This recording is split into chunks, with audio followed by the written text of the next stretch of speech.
in New Orleans public education is now open to the public. You can experience this powerful look at how our schools have transformed since Katrina at the New Orleans Public School Library's main branch, 219 Loyola Avenue, during regular business hours, now through December. Bring your friends, family members, students, and colleagues. Looking for a group visit for your school or organization? Email us at info@nsno.org.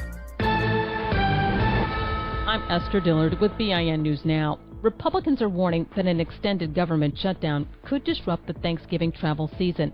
Majority Whip Tom Emmer says if the shutdown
Porch.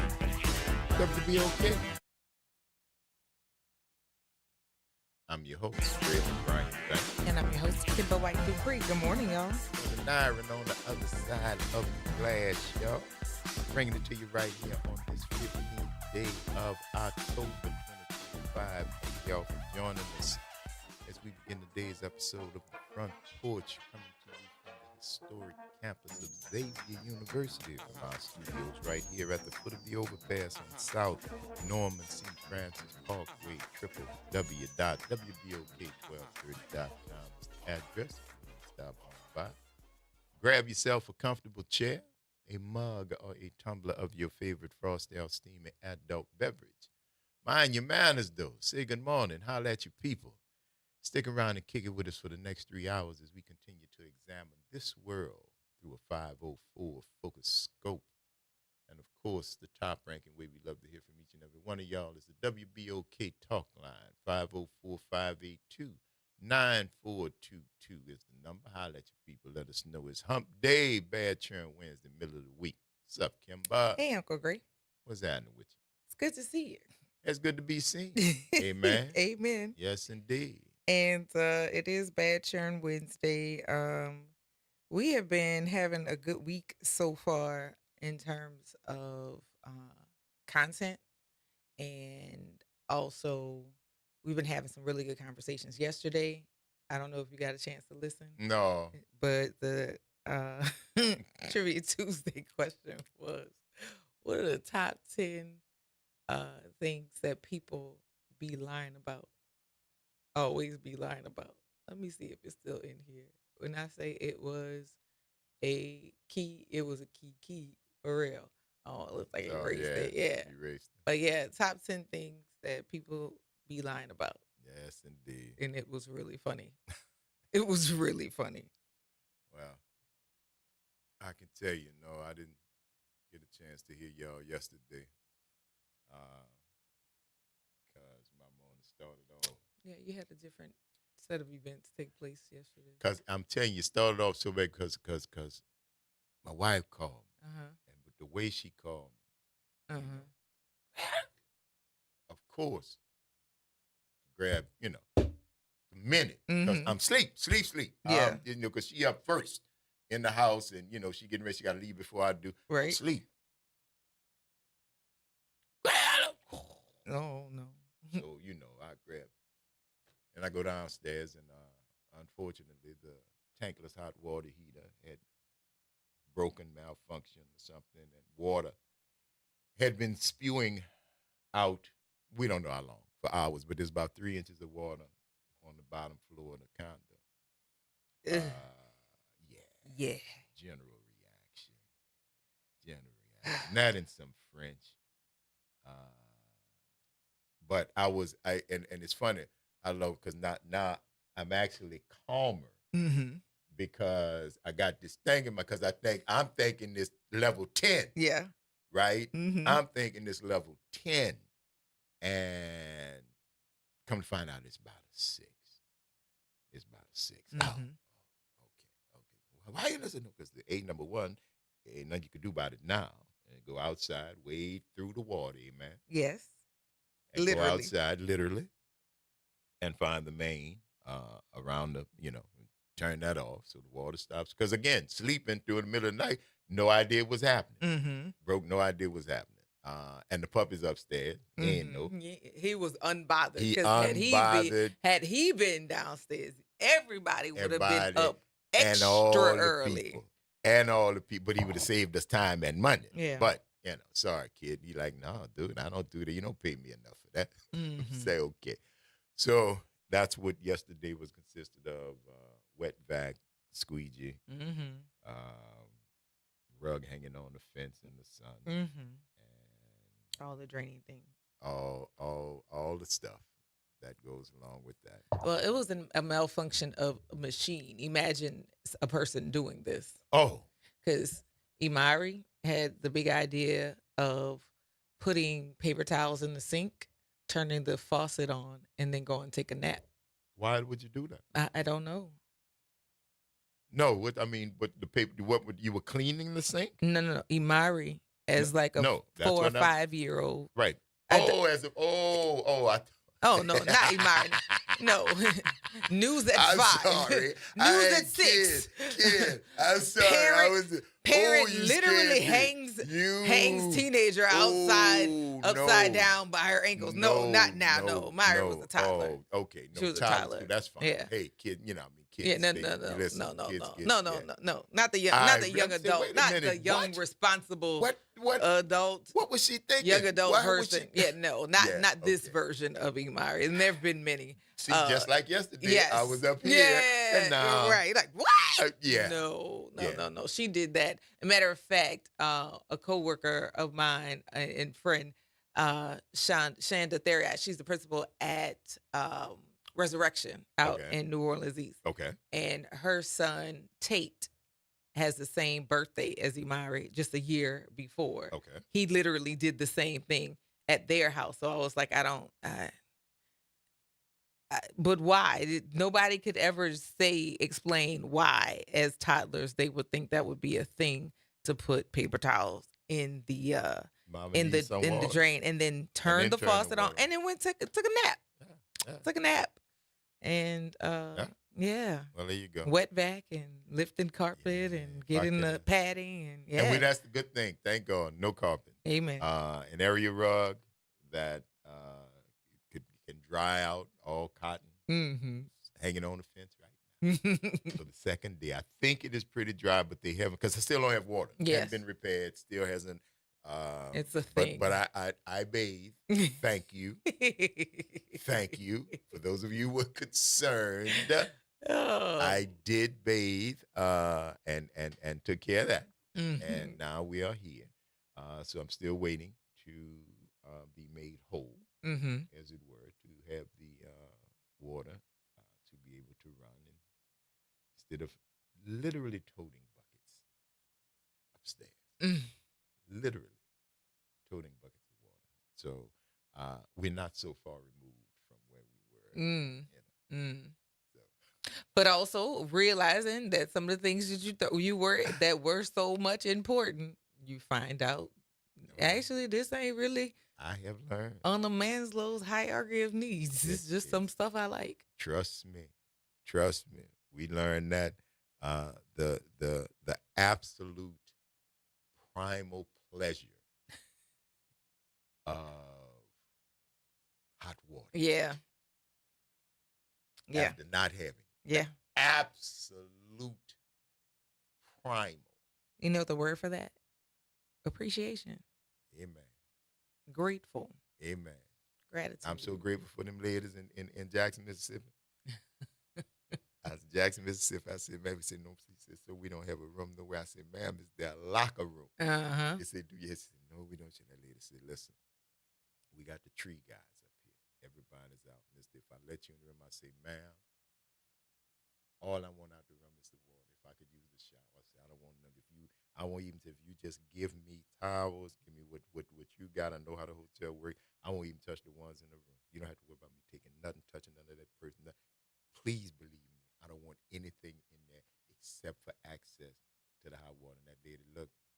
She said, all right, come on. She's a housekeeping supervisor. And she let me in that room. Thank you, Tell ma'am. something. Thank you very much, ma'am. I broke off when I left because it's the hospitality business. It's the hotel business. I understand. I didn't give it to her to say. I give it to her because that's how you say thank you Mm-hmm. in that industry. Not because I had to pay her. She did it out the kindness of her heart because I didn't give it to her till afterwards. Mm-hmm. But literally 40 minutes. Yeah. Literally. with my hands on the On the wall. wall and just with the hot water coming out because it had been 9 days. I was kind of crusty. Wash offs was just doing so much. Yeah. Bottles of water, make the sign of the cross, whole baths, call them what you want. Don't make Hail no Mary. difference. Don't matter. Yeah, it don't matter. But It it's wasn't not, no- it wasn't. It wasn't no. It wasn't. Yeah. It was less dirty, not clean. It was less dirty. It was less dirty. And baby, we left there scrubbly, bubbly, and went to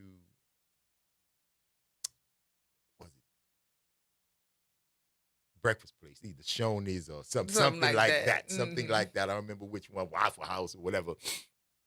Ordered everything on the menu, said, "Thank you, please come again." It was insane. It was insane. We had food coming just like that. Cause oh yeah.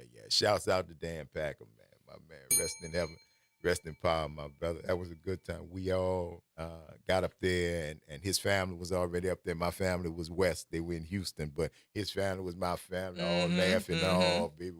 When I'm telling you, we left out of there just like crazy. Went to Walmart, ran through there like Sherman went through Georgia, because I had orders for all of my staff. Right. So I'm going with, so all of my staff, tell me what you need, tell me what you draws, this, and I'm telling you, when we hit that, give it to me. And by that time, I had remembered my Boy Scout training, so I told everybody we were staying in the lanai. Been torn down. It's not anymore, but we got the morning sun. I said, but take all your water, put it on the lanai, put it on the balcony. Morning sun, heat the water. See, about 11:30.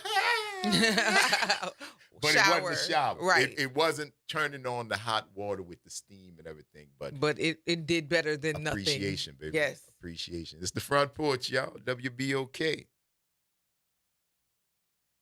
What New Orleans is talking about. All day long. See y'all on the other side of the break.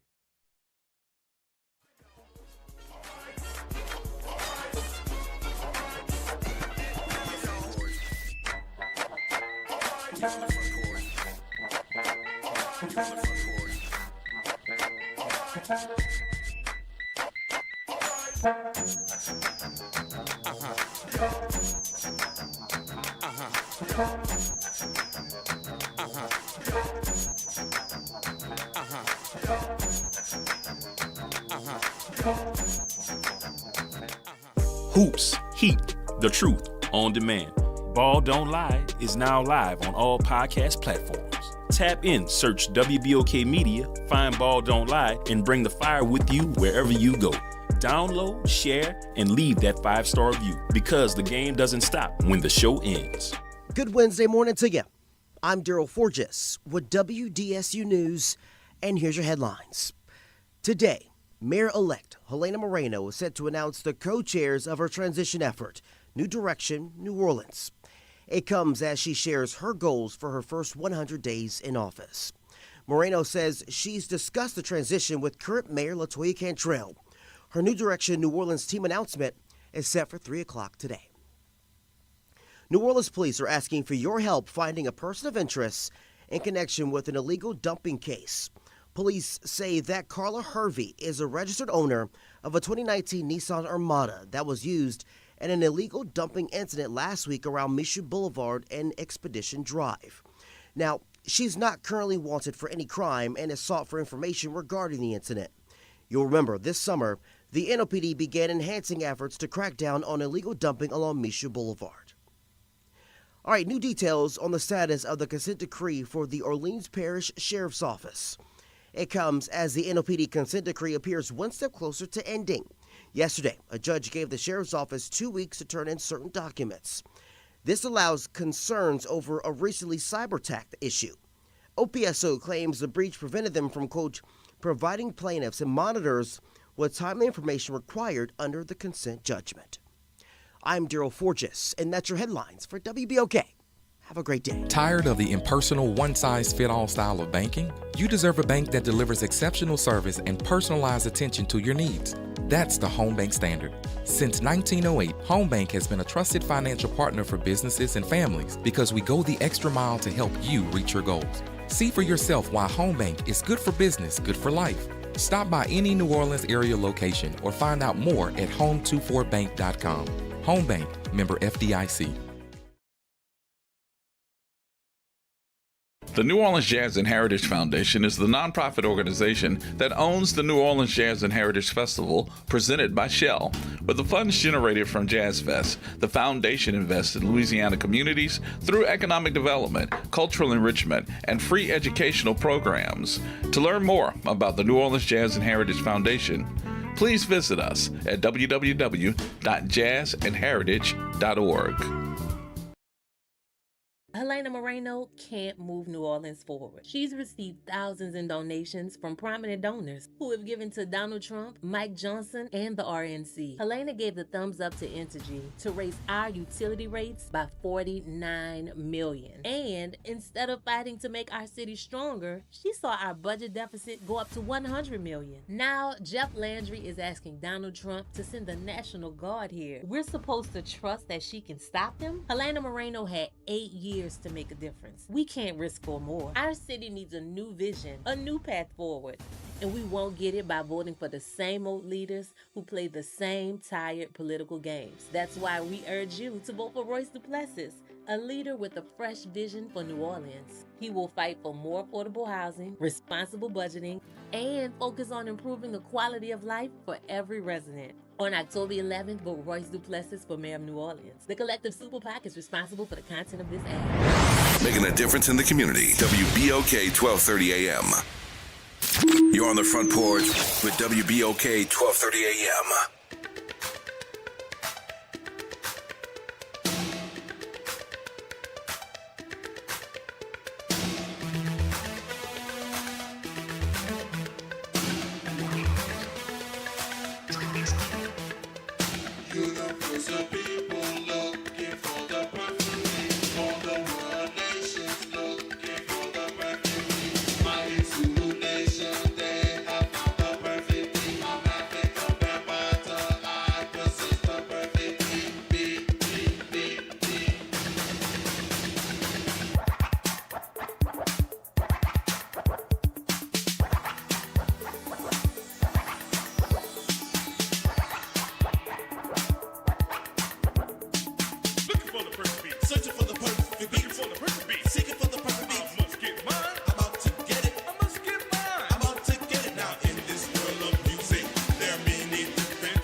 Welcome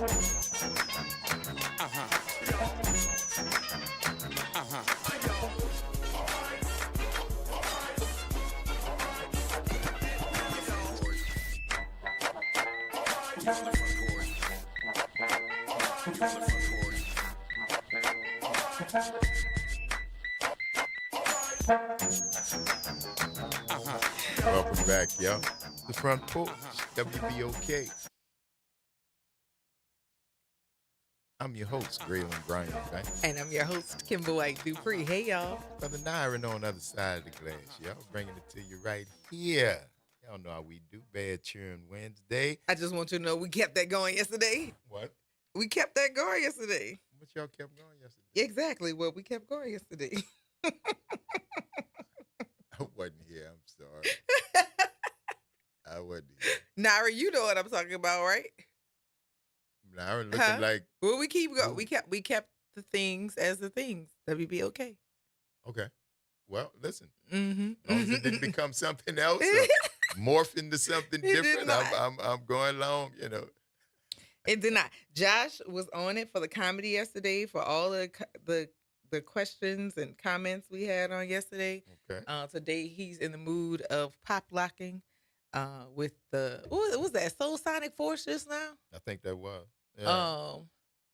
I feel like I was Africa Bombada. Yeah, okay, yeah. Africa Bombada. I definitely felt like I needed some cardboard just now and some parachute pants. Well, yeah. You know, put his cardboard on the ground, start spinning around. Yes. You know, but breaking. But then we had a cardboard situation on yesterday that looked a little different. It looked a little different. All right. It was a Jamaican burrito. She was burritoed. Because I think the other one just sounded a little racist. She was Jamaican, sound a little racist. So I said, well, she was burritoed. Yeah.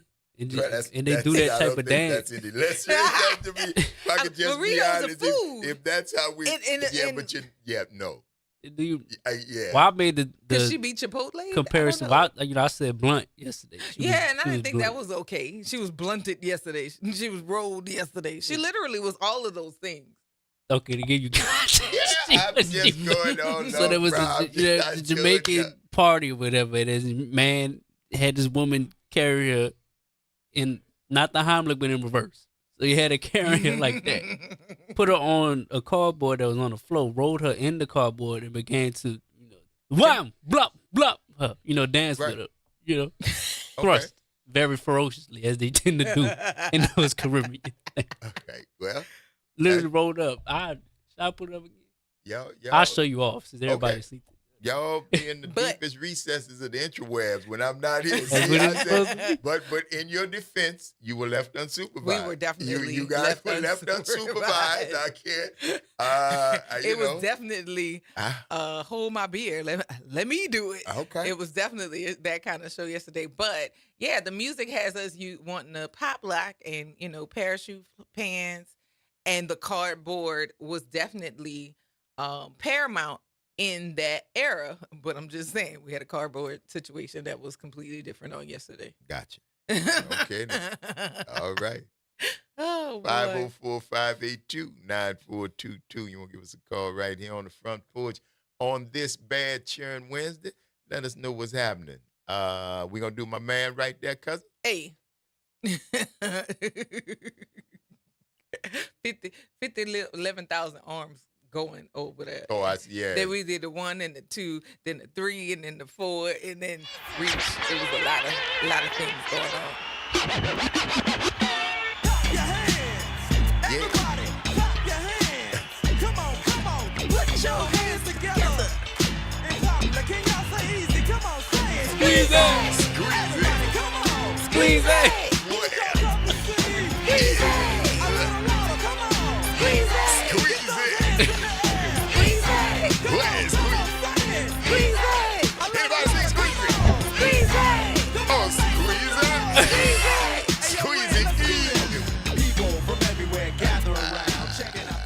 What up, Squeezeless? What's up?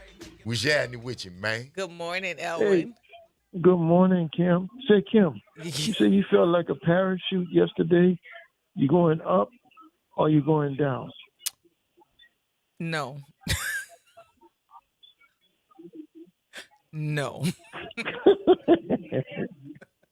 I think I got up really. I wasn't here yesterday, so No. my name West. I ain't that mess. You leave me out that. I wasn't here.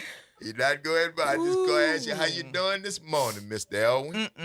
I'm doing just fine, Mr. Braylon, Brian Banks. I'm glad you are doing well, sir. It's always good to hear your voice.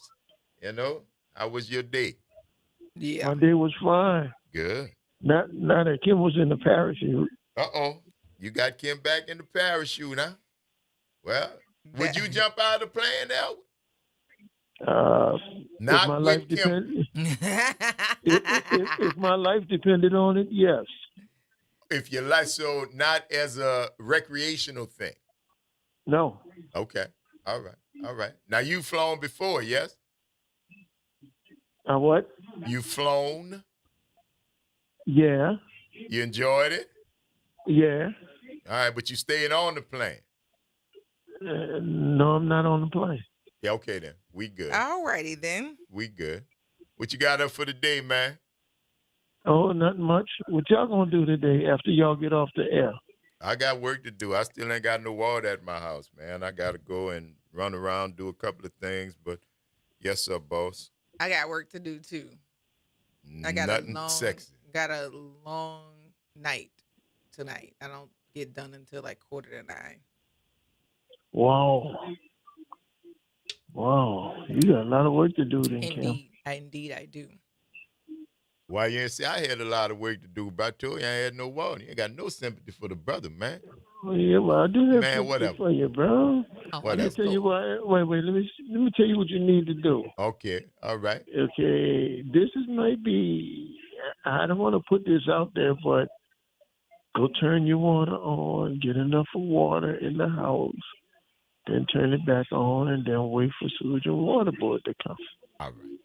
That's good advice, bro. Hold on. I'm writing that down right now. Right. Run water, turn water on. Oh, my God. Run water. If we ever needed a description of sewage petty, and water. a picture of petty. There we go. Snapshot. Got it. All righty Thank then. you, cousin. Appreciate that, man. All righty. Yeah, that's right. See. You all right with me, El? I know we used to do that. You used to do what, Elwin? What I just told him to do. Oh, okay. Just wait on the sewage and water board? No, just call them out. Just call them and tell them you need things fixed. Tell them you need things fixed? Yeah. And that's all it takes, huh? All right. All right. When this was, like No. 1973 or something, bro? We 74, actually when that we was? know the CEO of Sewage and Water Board. Yeah, but I ain't calling that man to come fix my water. You ain't what is that? Hey, say, bruh, yo, what's up? My water out. You can come, got nothing to do. you can That's come in handle your that house. for me. You heard me? And man, see, that's in your house, cousin. Yeah. That's but, the sewage and water board stuff is in the public, outside. If it's in your house, what you calling me for? but the bruh? pipe's outside, right? Yeah, but it's not the one that broke. The one that broke inside your house, right? Oh, Yeah. you can't Oh, provide no service for that? that's the one that broke. Yeah. The pipe that broke inside. Inside the house. Sewage and water board ain't got nothing to do with that, boss. No, it ain't got nothing to do with that. Yeah. That's right. They only have things on the outside. On the outside. On the outside. So you got another suggestion now that you got a clarification on how the issue is actually coming forth? Yikes. Well, I suggest you go down there and replace the pipe that's broke. All right. That's Well, it? You That's are, all of hold it? on. Go down there. Fix the pipe and that's broke. Replace pipe that's Only I would come up with broke. that. Only Elwin would Only come up with that. Elwin would I come put up your with name that. and put quotation mark around it. Elwin. Why are you laughing, bro? I want you to get credit for your advice. That's a mess. That's a mess. I appreciate it, bro. Paul said he'd block your number. Yeah. He blocked your number. Say, bro, you come fix the pipe that bust in my house? He said he blocked you. He probably would. I wouldn't blame him. You wouldn't be mad at him for that. I wouldn't blame him. And then when I need the man for something, he say, ain't you the dude called me about that thing in your house? Yeah, I can't Get help off you, my line. boy. Yeah, click, and you're done. Get off my line. Say, bro, you had your physical therapy this week? No, I'm gonna have it today. No, I had it yesterday. You had it yesterday? Yeah, I had it yesterday. All right. Doing really well with it. You doing really well? Yeah. Are you being a good patient? Of course. Are you I'm always really? I was a good patient. I was a good patient when I was in the hospital. Yeah, but you had reason. That was 29, 35, 36. That's why you was good up now. With the addition of some medical enhancements. Huh, bro? Now you at home by yourself. Who your physical therapist is? You got more than one? No, just one. You just got And one? You sound sad about it, too. It's a man or a lady? He's a man. You don't sound happy about that, boy. Real You sad don't about sound. it. That's why you're doing good. You're trying to hurry up and get that man out there. He's like, I don't like this. He gotta go. Yeah. He gotta go. I don't need another one of these in the house. I'm the only one that need to be in here. I'm gonna get well. So I ain't got to let this man come back around yet no more. Cause see, if that was a lid, if that was one of them ladies, You would be he'd be like, oh, I'm so weak. I gotta do better. Yeah. Stay around. Now you got him running up and down the house, Jack. That's all right, bro. Yeah, that's all right. Yeah, I'm getting better. You getting better? You be able to come out to the next meetup, boy. Yeah. Yeah, to the next go. one. To the next one. We're going to let you And know. the next one after that. And the next one after that, too? Mm-hmm. Yeah. All right. Yes, indeed. You So, making man, plans. you heard who's going to be on Jazz Fest this week, or did they release that yet? I haven't I heard don't know. that yet, bro. I haven't heard anything. Yeah, I haven't heard it yet. Not even in the rumors, Z. Still I kind of ain't early, never- though. Usually that happens. A little late, like Yeah. around Christmas, closer to Christmas. Yeah, I think even maybe after the first of the year. Yeah? Yeah, but Okay. no, we'll hear it soon enough. But you might be right for some headliners. They might put it out there to get those The out buzz. of town tickets, Mhm. to get people to start booking hotel rooms. Right. I'll check, bro. Yeah, I'll check and let you know. But look, boy, we Yeah, got to well. take this break. All right. All right. You be good, Kim, and stay out of trouble, Kim. You be good too, Elwin, because baby, that's such a request from such a person. All right, But my brother. guess what? But find some trouble to get in. Stay And out you of too, trouble, but Braylon. find trouble to get in. Is what you say? You stay safe Yeah. out here, Elwin. All right. All I'm right. always safe. Always safe, huh? Tell Mary we say hey. For real. I will. All right, my brother. All right, Later. Elwin. I'm out. later. Later. It's the Front Porch, Lord y'all. have mercy. WBOK. What New Orleans is talking about. All day long. Don't go nowhere, y'all. We're going to take this quick break. It's Bad Cheering Wednesday. We're going to see you on the other side of it.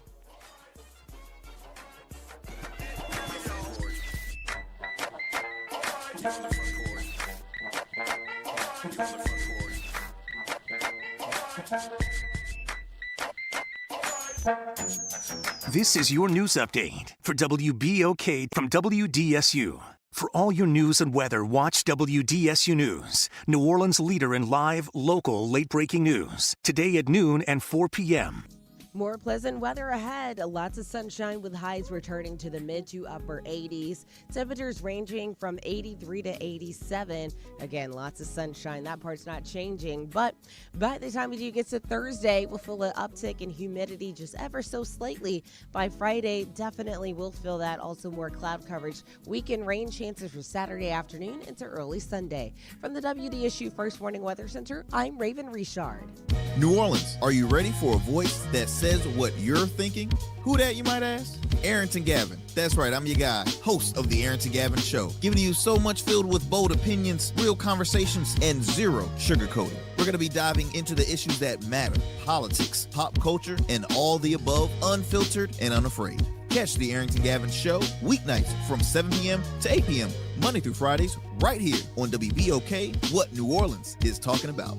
2517 Bayou Road is the place to be. Nano's Kids Cuisine and Pastries. If you're thinking brunch, lunch, breakfast, or dinner, if y'all looking for a great spot with authentic New Orleans cuisine, Nano's Kids Cuisine and Pastries is the place you want to be. Y'all come check us out at 2517 Bayou Road.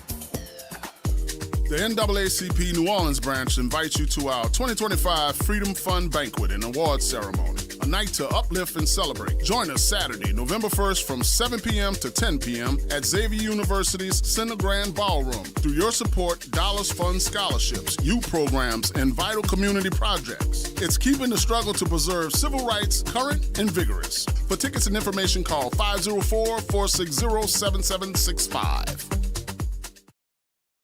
Paid for by Michelle Woodfork for Sheriff. 3 years ago, Michelle Woodfolk was selected to be interim police chief. It was a historical selection. She did the job with poise and purpose, making all of us proud. She brought down crime, increased recruitment, which made our communities safe. From New Orleans East to St. Mary to Chief of Police, Michelle has represented our community well. Now, it's sad that Ed Shorty is spending tens of thousands of dollars lying on Michelle about stuff decades ago. We know when we have nothing good to say about yourself, you try to tear down other people.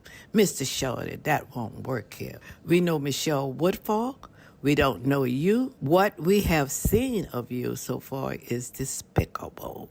I'm proud to be voting for the only law enforcement professional in this race, Michelle Woodfolk. Shame on you, Ed Shorty. You know The better. New Orleans Jazz and Heritage Foundation is the nonprofit organization that owns the New Orleans Jazz and Heritage Festival, presented by Shell. With the funds generated from Jazz Fest, the foundation invests in Louisiana companies through economic development, cultural enrichment, and free educational programs. To learn more about what the New Orleans Jazz and Heritage Foundation does, please visit www.jazzandheritage.org. You're on the Front Porch with WBOK 1230 AM.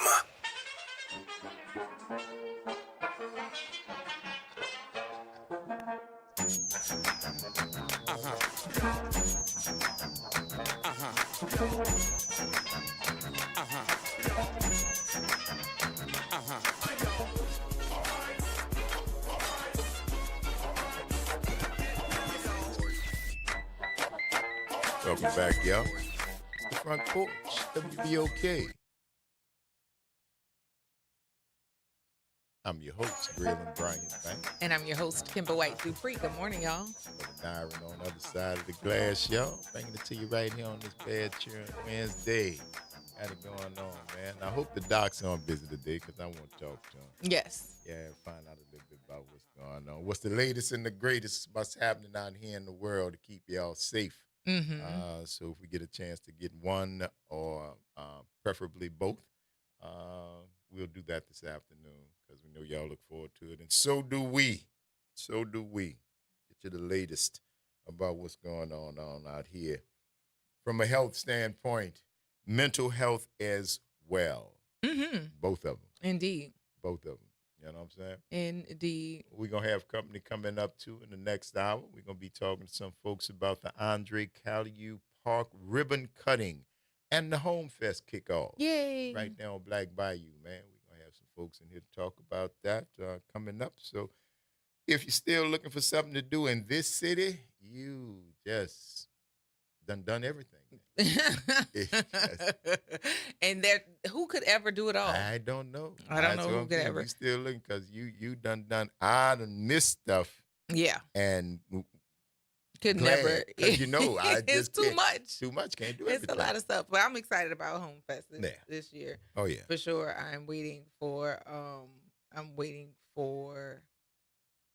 additional what is that? I'm waiting for additional dates to drop because it's time for, like, you're looking for certain things to happen, this time of year. Okay. So I'm waiting for the additional dates for those things to come on. I'm excited about Home Fest because some of the DJs that I love and artists that I enjoy very, very much are going to be there this weekend. And then it's all in the span of your home community. Right. Like, this is the home village. Yep. Absolutely. Bayou Road. Absolutely. So, Go out yeah. and have some fun, man. We're gonna be talking more about that. It's always fun. Yeah.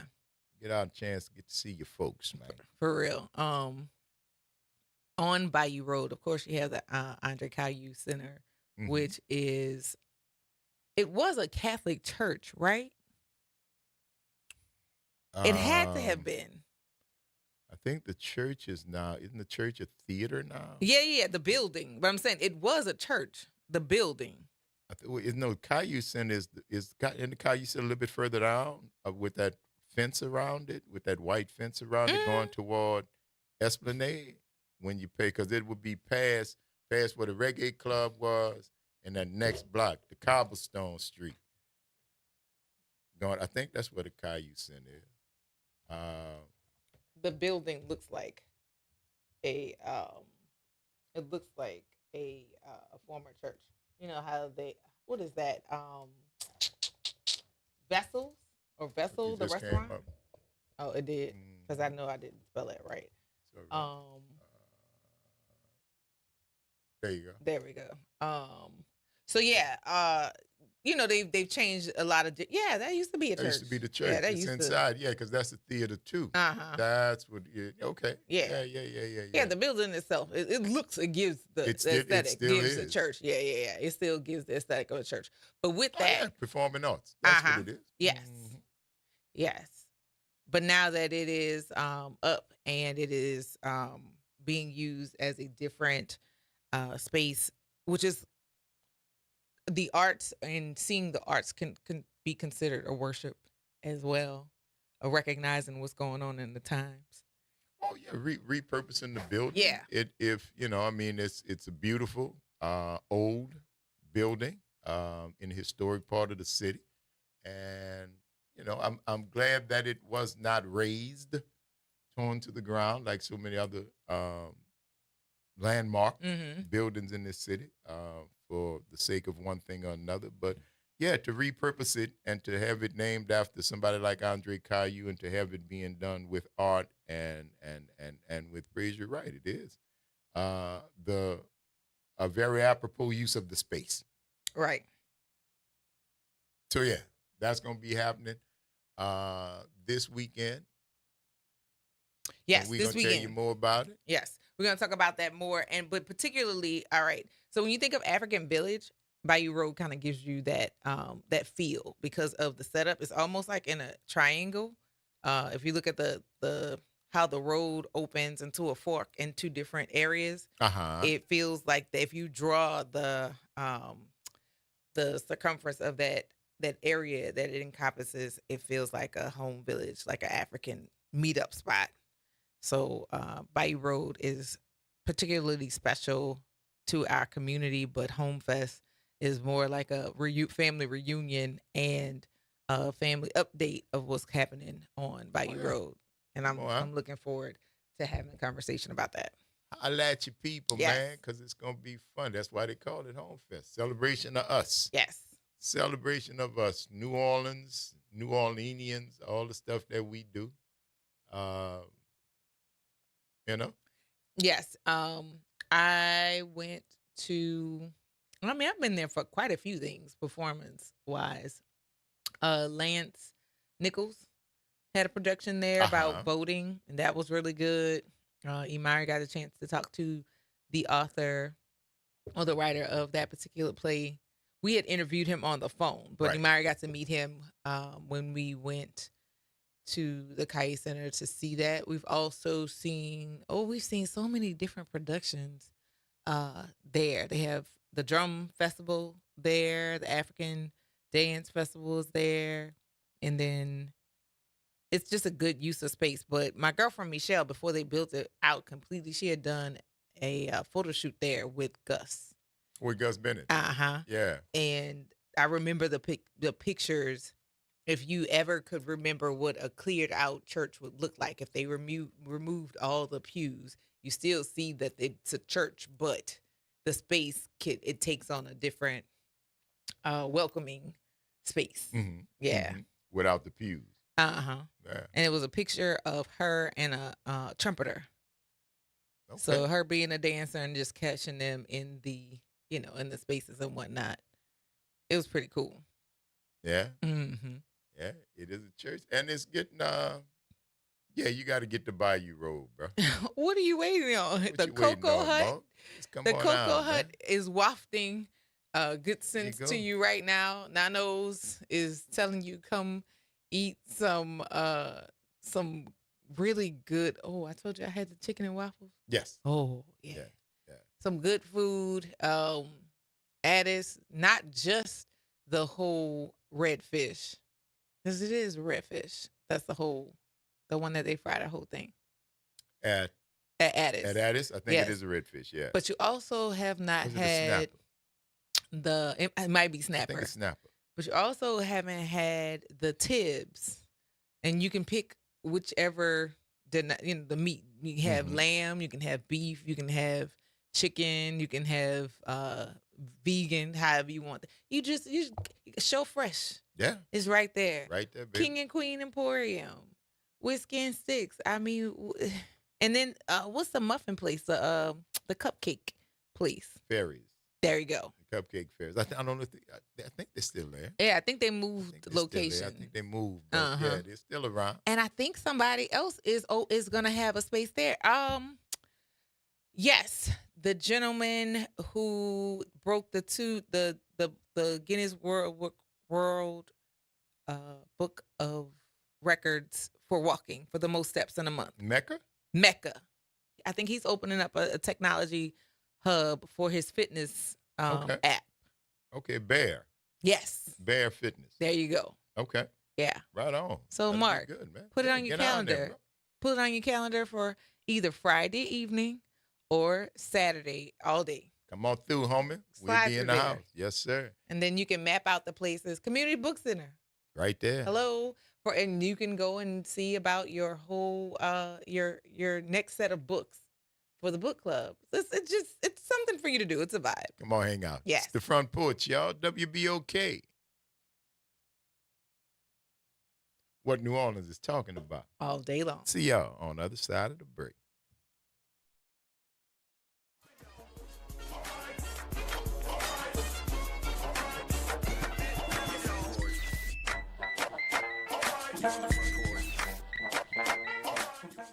From the campus of Xavier University, WBOK Go and Equity Media Station. This news report is brought to you by New Schools for New Orleans. New Schools for New Orleans is excited to announce that our Katrina 20 exhibit, After the Storm, 20 Years of Change and Progress in New Orleans Public Education, is now open to the public. You can experience this powerful look at how our schools have transformed since Katrina at the New Orleans Public School Libraries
Welcome back, y'all. It's the Front Porch, WBOK.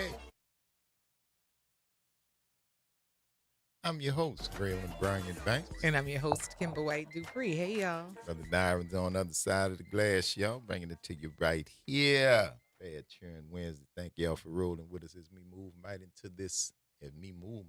No. In new tone? Rerun. All right. Yeah, just got it. Amazon. Yeah. Here we go. Yeah.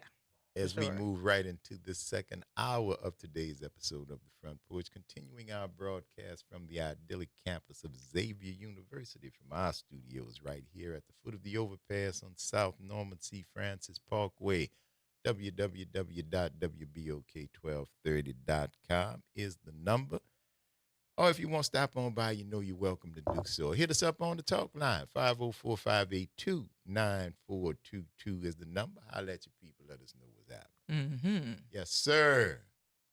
Now, All around the world. same song. Yes, indeed, man. It is going down everywhere right up and through here. It is. And I work with this young lady. I can't call her name. I'm trying to get to this because she's a filmmaker here and just got a $800,000 Genius grant. Oh, wow. Yeah. And One of our own just got some money. They got greenlit. Nicole. Garnett Bradley. Okay. Garnett Bradley. That's her right here. Uh-huh. Yeah. She got a MacArthur Foundation Oh, wow. grant, the Genius Award. 22 recipients this year. Born in New York, but has made movies in New Orleans for more than 10 years. Yeah. 800,000. MacArthur Genius grant is just that. That's yours. Mm-hmm. Because we like what you do. And however this could help you keep doing it, do it. For sure. Oh, it's a beautiful thing, man. It's a beautiful thing. And to have somebody right here in our own backyard, though not a native, has like so many other folks who were not necessarily born here, found their way home. Mm-hmm. And the muses that are part of the creative process are certainly stimulated and happy to be here in New Orleans, is evidenced by that. So congratulations to you, madam. It Yes. is a beautiful thing. All the best continued success to you. MacArthur Genius grant ain't no joke. No, congratulations. And also to J. Nicole and the Magnolia Experience. They have been greenlit for another project. They have crowdfunded some money. I think as of 4 days ago, they had like $2,200 left to hit their goal. But it was, they were greenlit in only 11 days, and then after they got greenlit, they're almost fully funded to what they need to put on their project. So shout out to all y'all doing this media thing. I love it. Get it done. I man. love it, love it, love it. And see, that's what folks are realizing, that you can fund your own dream. You don't have to wait. Mm-hmm. Now, you'll need some help, of course, but you don't have to wait. Right. You know, so many people say, if somebody would just give me this $1 million, then I could get started. Well, get started. Get started. Get started. Yeah. And you never know. I mean, MacArthur grant is only $800,000, but it's close to $1 million. Only. Come on. No, tuna wasn't the reason I wasn't here yesterday, Mark. See, and then Paul said that's why the pipes broke. No, boss, that would be really difficult to do. Oh, and God. time is that. See, tuna is an inexpensive dish. Mm. It's wonderful, filling, good to have, but it's an inexpensive dish. So to do what I had to do yesterday, which stopped me from doing other stuff, which actually brings income in. No, it surely wasn't tuna.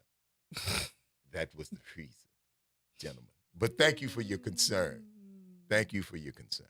I really appreciate it. That's when I thought you said yesterday we went back. I didn't say it. But I really said, well, wait a minute. They resurrect the whole tuna conversation yesterday. That's what I thought, but I didn't say it. I did not say it. I said, well, no. And then you started talking about rolling up in the cardboard and whatnot. I said, okay, well, that's a different. Yeah, it's a different. That's a different kind. Yeah. So you really should see it. It's hilarious. Yeah, I believe you. It is hilarious. It definitely how it was described. You had to see it. You had to see it to really, pick up on that. So there's that. What is happening? Well, God, you know what? We're going to look in a different direction. Let's talk about yesterday a little bit. So we pretty much took so many different sharp turns in the conversation. Regular show. Yes. Regular show. But the conversation about what people stay lying about. What are some of the things that people stay lying about in your money? Money was, of course, money was on the list. Be lying about money. Uh-huh. Well, y'all know me. Do the same thing that gets you killed. Bread and broad. Listen. Y'all know I'm a simple man. I'm easy to find. I stand where I stand. And that's because I found it to be a fine intersection of what's really going on. Yeah. Bread and broad.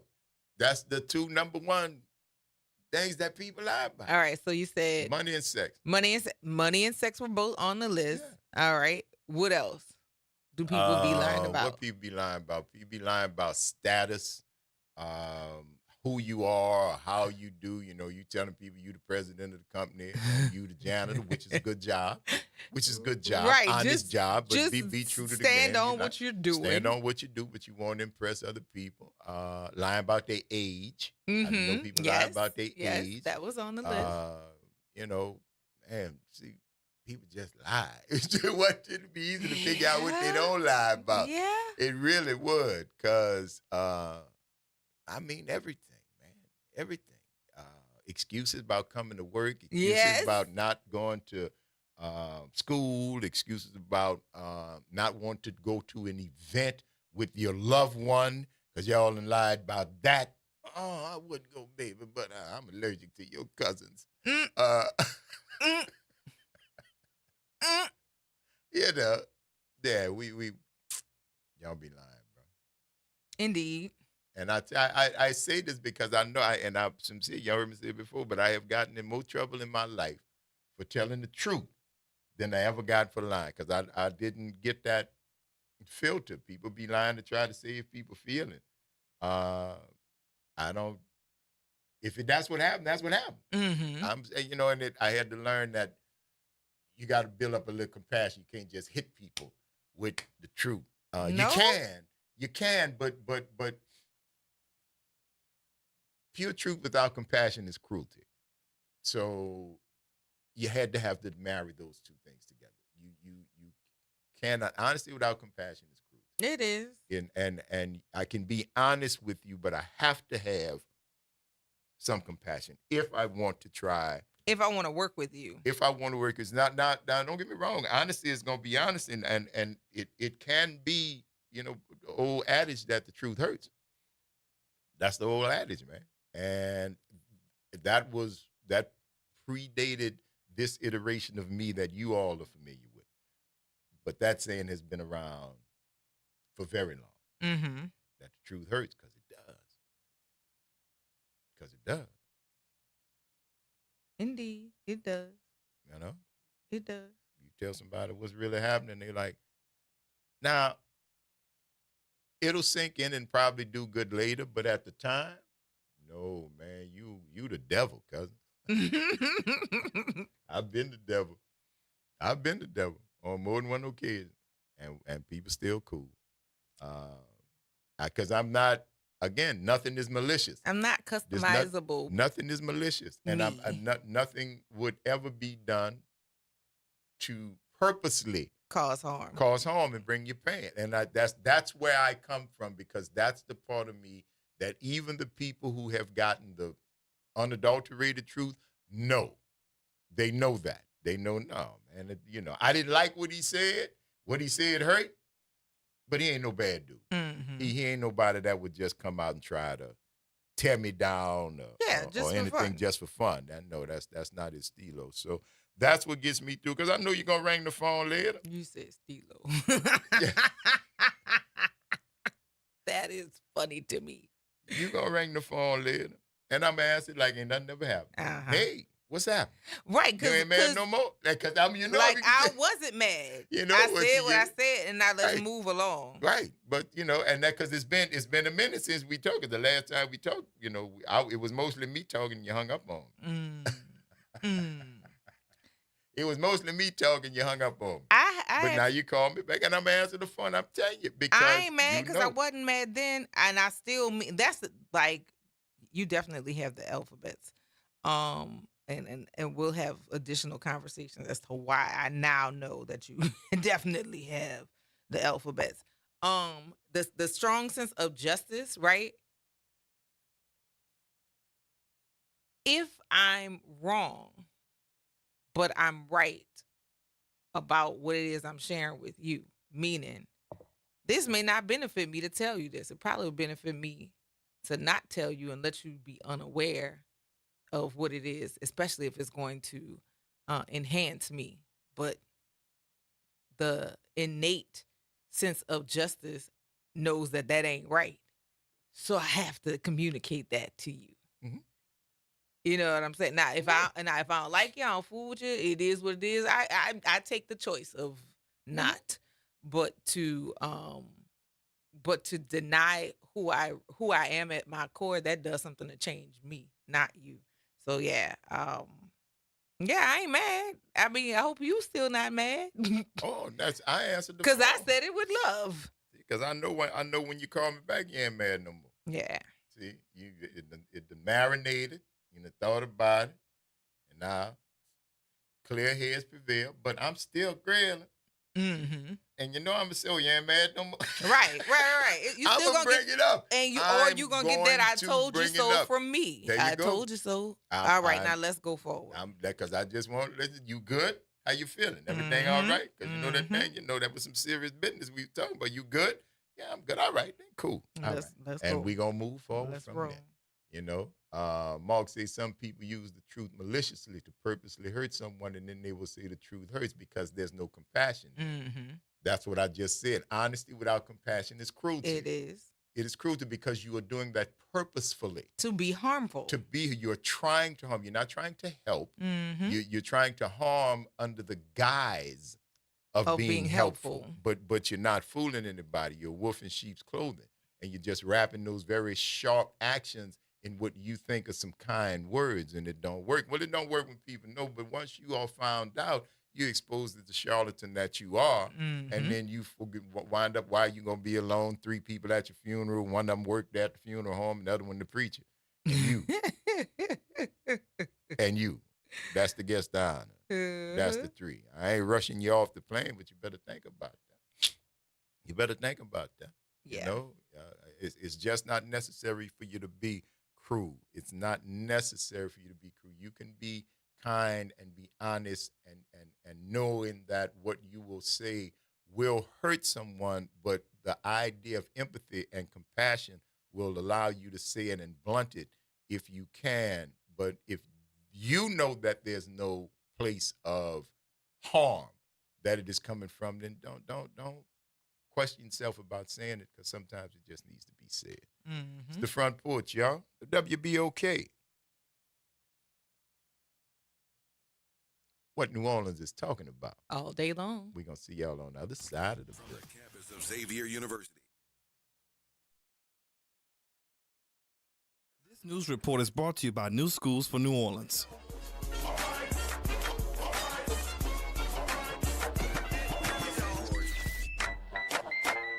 Front Porch. New Schools for New Orleans is excited to announce that our Katrina 20 exhibit, After the Storm, 20 Years of Change and Progress in New Orleans Public Education, is now open to the public. You can experience this powerful look at how our schools have transformed since Katrina at the New Orleans Public School Library's main branch, 219 Loyola Avenue, during regular business hours, now through December. Bring your friends, family members, students, and colleagues. Looking for a group visit for your school or organization? Email us at info@nsno.org. I'm Esther Dillard with BIN News Now. It's day 15 of the government shutdown. House Democrats met behind closed doors to discuss their strategy. Black Maryland Representative Glenn Ivey shared his view on C-SPAN. If the Republicans aren't careful, the last time they did something like this, the Democrats picked up 41 seats. Republican House Speaker Mike Johnson says they will not negotiate until the government is reopened, blaming Democrats. NBC News, CBS News, and ABC News, along with Fox News and CNN, issued a joint statement saying they will not agree to the Pentagon's new press policies. The Pentagon gave outlets until the end of today to sign on to the new policies that outline rules that could lead to journalists being deemed as security risks and have their access taken away. And George Floyd would have celebrated his 52nd birthday today. Instead, he's being remembered 5 years after his murder. Get BIN News Now on demand 24/7 on the iHeartRadio app. You're on the Front Porch with WBOK 1230 AM.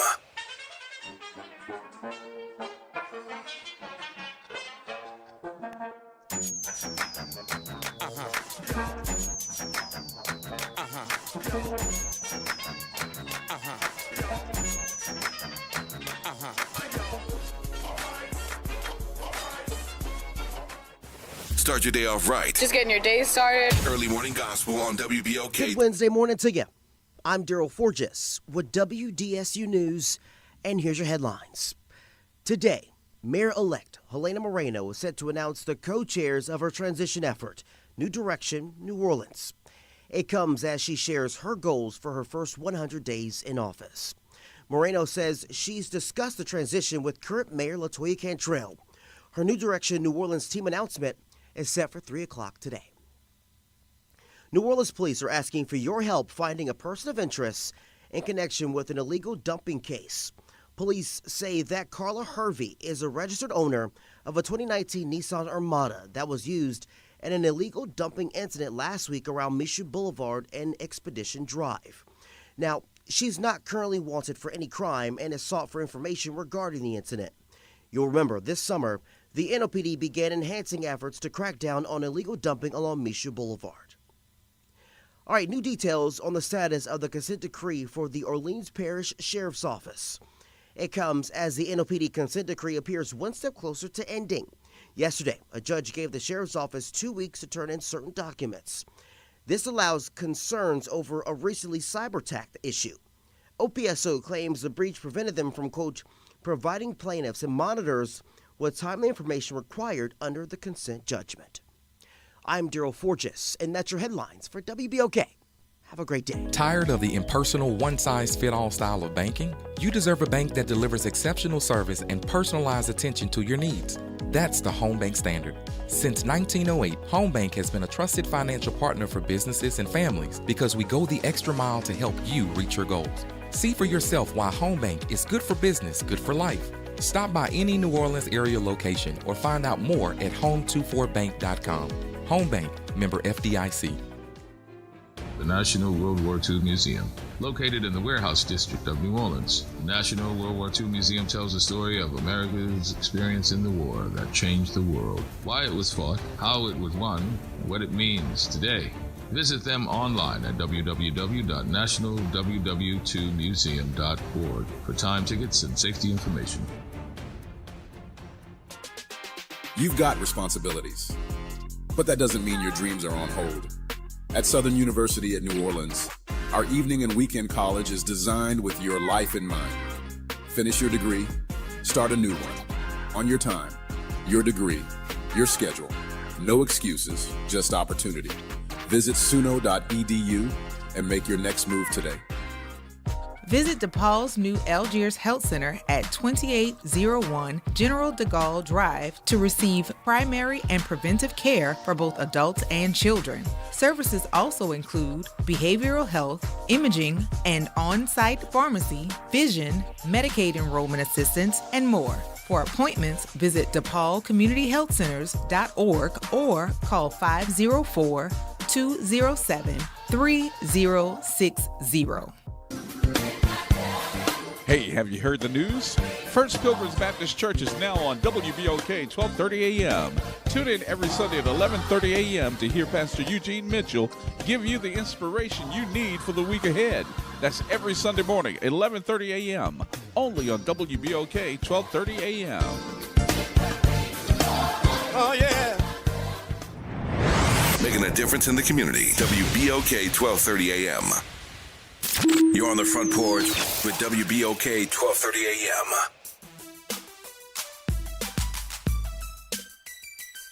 From the L to the O to the B to the E, with the guys are strong and the girls are free.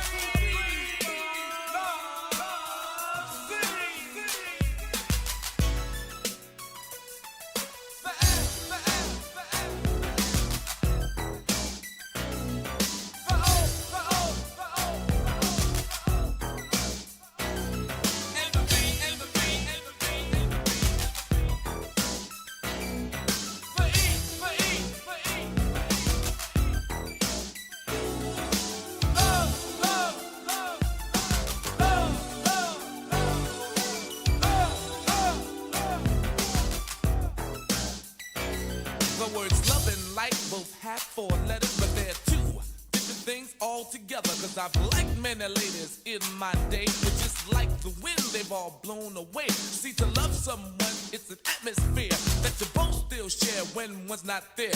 There's no real way it can be explained. I guess it's the way I smile when I hear your name. It's the little things you do that mean so much.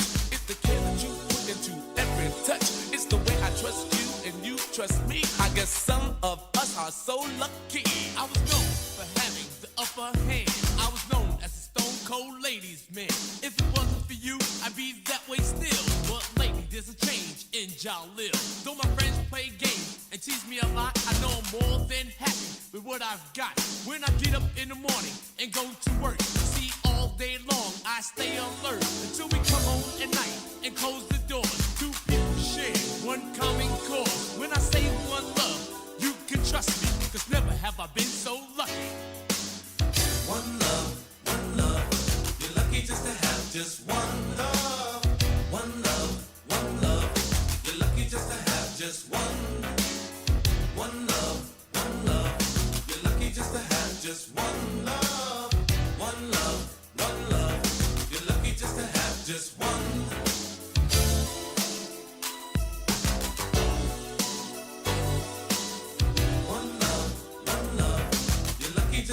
Just one love. Now the love I used to have just left me cold. I used to buy her everything from diamonds to gold. At first I thought she'd left me cause I didn't buy her enough. But then she left me a note along with all my stuff. Said maybe one of these days you'll have to learn that love is something that you gotta earn. And once you earn it, got to know how to keep it. You got to want it as well as you need it. To have lost love was a hurting lesson, but to have had love was a definite blessing. Now I know what the Beatles were thinking of when they said that money can't buy me love.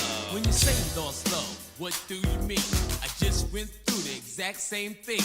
Mine was lost for a whole different reason. I lost my love because of cheating. Started roaming through the streets all day and night. I guess greedy best describes such an appetite. I wish I had her back, but it remains a wish. I guess a bird in the hand beats 2 in the bush. I'd like to thank you, girl, for teaching me love, because all in all, I had a ball. I guess it's better to have loved and to have lost than to never had loved at all. One love, one love. You're lucky just to have just one love. One love, one love. You're lucky just to have just one. One love, one love. You're lucky just to have just one love. One love, one love. You're lucky just to have just one.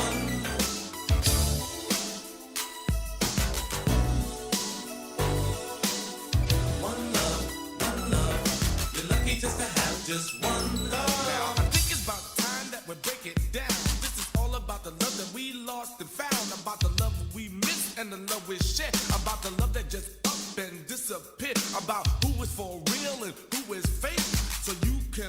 from our mistake, cause it was already written, done and said, so you can stay 2 steps ahead. It's for the love which you give, it's for the one we live, it's for the vibrant letter, means may we last forever. One love, you're lucky just to have just one love. One love, you're lucky just to have just one. One love, you're lucky just to have just one love. One love, you're lucky just to have just one.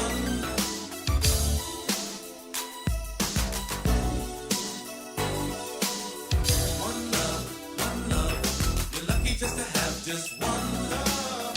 One love, you're lucky just to have just one love. One love, you're lucky just to have just one. One love, you're lucky just to have just one.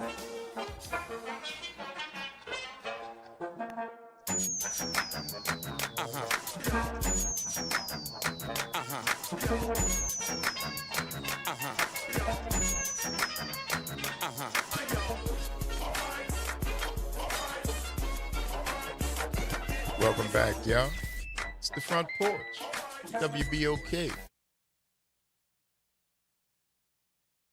I'm your host, Braylon Bryant Bank. And I'm your host, Kimber White Dupree. Hey, y'all. Brother Nyron on the other side of the glass, y'all. Bringing it to you right here on this bad cheering Wednesday, hump day. It is. Middle of the week, Kimber. Of course. And we got a little company on the porch. Of course. Why not? This is the Front Porch. Yeah, it's the Front Porch. Folks be passing by and For sure. we having stuff happening Uh-huh. and want to stop by the Front Porch and tell the folks what's happening. And right now, we are joined by 3 individuals who are here to talk about both Home Fest kickoff and the Andre Calliope Park ribbon cutting. We would like to welcome from McKenna Properties, Miss Beverly McKenna, Dejan Jordan from Broad Community Connections, and Arian Hall from Mastodonte Stormwater Management and Construction. Good morning. Good morning. Good morning. How y'all doing? Welcome. Doing Yeah, well. y'all good. You don't want to speak for nobody else. I'm fine. I don't know how they do I'm it. responsible for me. Everybody responsible for their own self. It is a pleasure to have all 3 of you join us here on the Front Porch. And before you all came on, I don't know if you had a chance to listen to the show. I was talking about Home Fest, and I'm excited about this coming weekend with such talent, just the talent portion of who you all have combined with regard to DJs, hosts. That's really important as it is festival season. And, you know, we want people to meet at what I have now, I guess I'm going to refer to as the home camp for Black people. Because Bayou Road is that. If you look at how the road splits, it's like it would be an African meeting place if you pay attention to the landscape of it. But now with Home Fest, this is the opportunity for family reunion of sorts. But I'm excited to have all 3 of you here to talk about this coming weekend. How y'all doing this morning? I'm doing great. I'm super excited. So with both of your with all 3 of the entities together, tell us what our listeners should be expecting and looking forward to and excited to see this coming Friday and Saturday. Yes, so thank you again for the opportunity to elevate what we have been working on Bayou Road for almost a decade in this park, Andre Caillou Park renovation, and over 2 decades of investment of many Black families, including the McKennas, the Williams, the McGillises, and a few others who have been intentional about making Bayou Road a Black destination. Mm-hmm. Yes. A place that we can call home that isn't the French Quarter, or downtown, but we have our own spot. Yes. That's Black owned and not just Indeed. Black occupied. There you go. Indeed. There you go. So this weekend is a culmination of all of that. Just a little bit of background about Home Fest. It started back in 2013 by Community Book Center. Yes. Mm-hmm. And in response to one of our bigger festivals, really telling them, like, hey, we don't need your services anymore. And they said, look, we're going to support our own, create space, have pop up. And they ended up having Ayan Van Zant come. Mm-hmm. And so that helped to pack the space out, Yeah. but also what they were very intentional about doing is bringing people, not just in their storefront, but sending them out to the rest of Bayou Road. Yes. So over the last now 4 years, Broad Community Connections, my organization, has been involved in making sure that it's a community festival that the whole block can benefit from, but also that the city of New Orleans can know and fall in love with the story of Bayou Road, a place of Black self-determination and Indigenous self-determination. So this weekend, we're fortunate to be having the ribbon cutting for Andre Caillou Park. I give it to Miss McKenna for her efforts in having a vision about this small little park that people would maybe call it a neutral ground. Not even that, because it's so small, but it's such a powerful space in the middle of this Black district. Yes, Indeed. yes, and that's indeed. wonderful to have the remembrance. The size is less important than the fact that it belongs to us, is celebrated by us, and recognized by the descendants and the people who celebrate walking the same trail and in the same steps as Andre Caillou and all the Native Americans, all of the Africans who came through here. So thank you, Ms. McKenna, for that. I know that your family has been a big part of the recognition and revitalization of Bayou Road, and this is but one in another in a series of great events that you've been a part of. Thank you for that, you and your family. Absolutely. I'm just glad that the city now is waking up and recognizing the significance, the vast significance, the broad significance of of the area. Yes. Yes. Bayou Road, and also the park. It's been central to the development, the existence of that area for going back centuries. And the other thing I always like to remind people is that Black people have been back there for 300 years. Yes. 300 years, We that's haven't right. just, it's not a place that we have just discovered or just decided to make ours. We've been there. Right. We've left our along with the indigenous people. Yes. Yes. But we've left our indelible fingerprints on everything back there. And so we've come to refer to it as an area where cultures meet.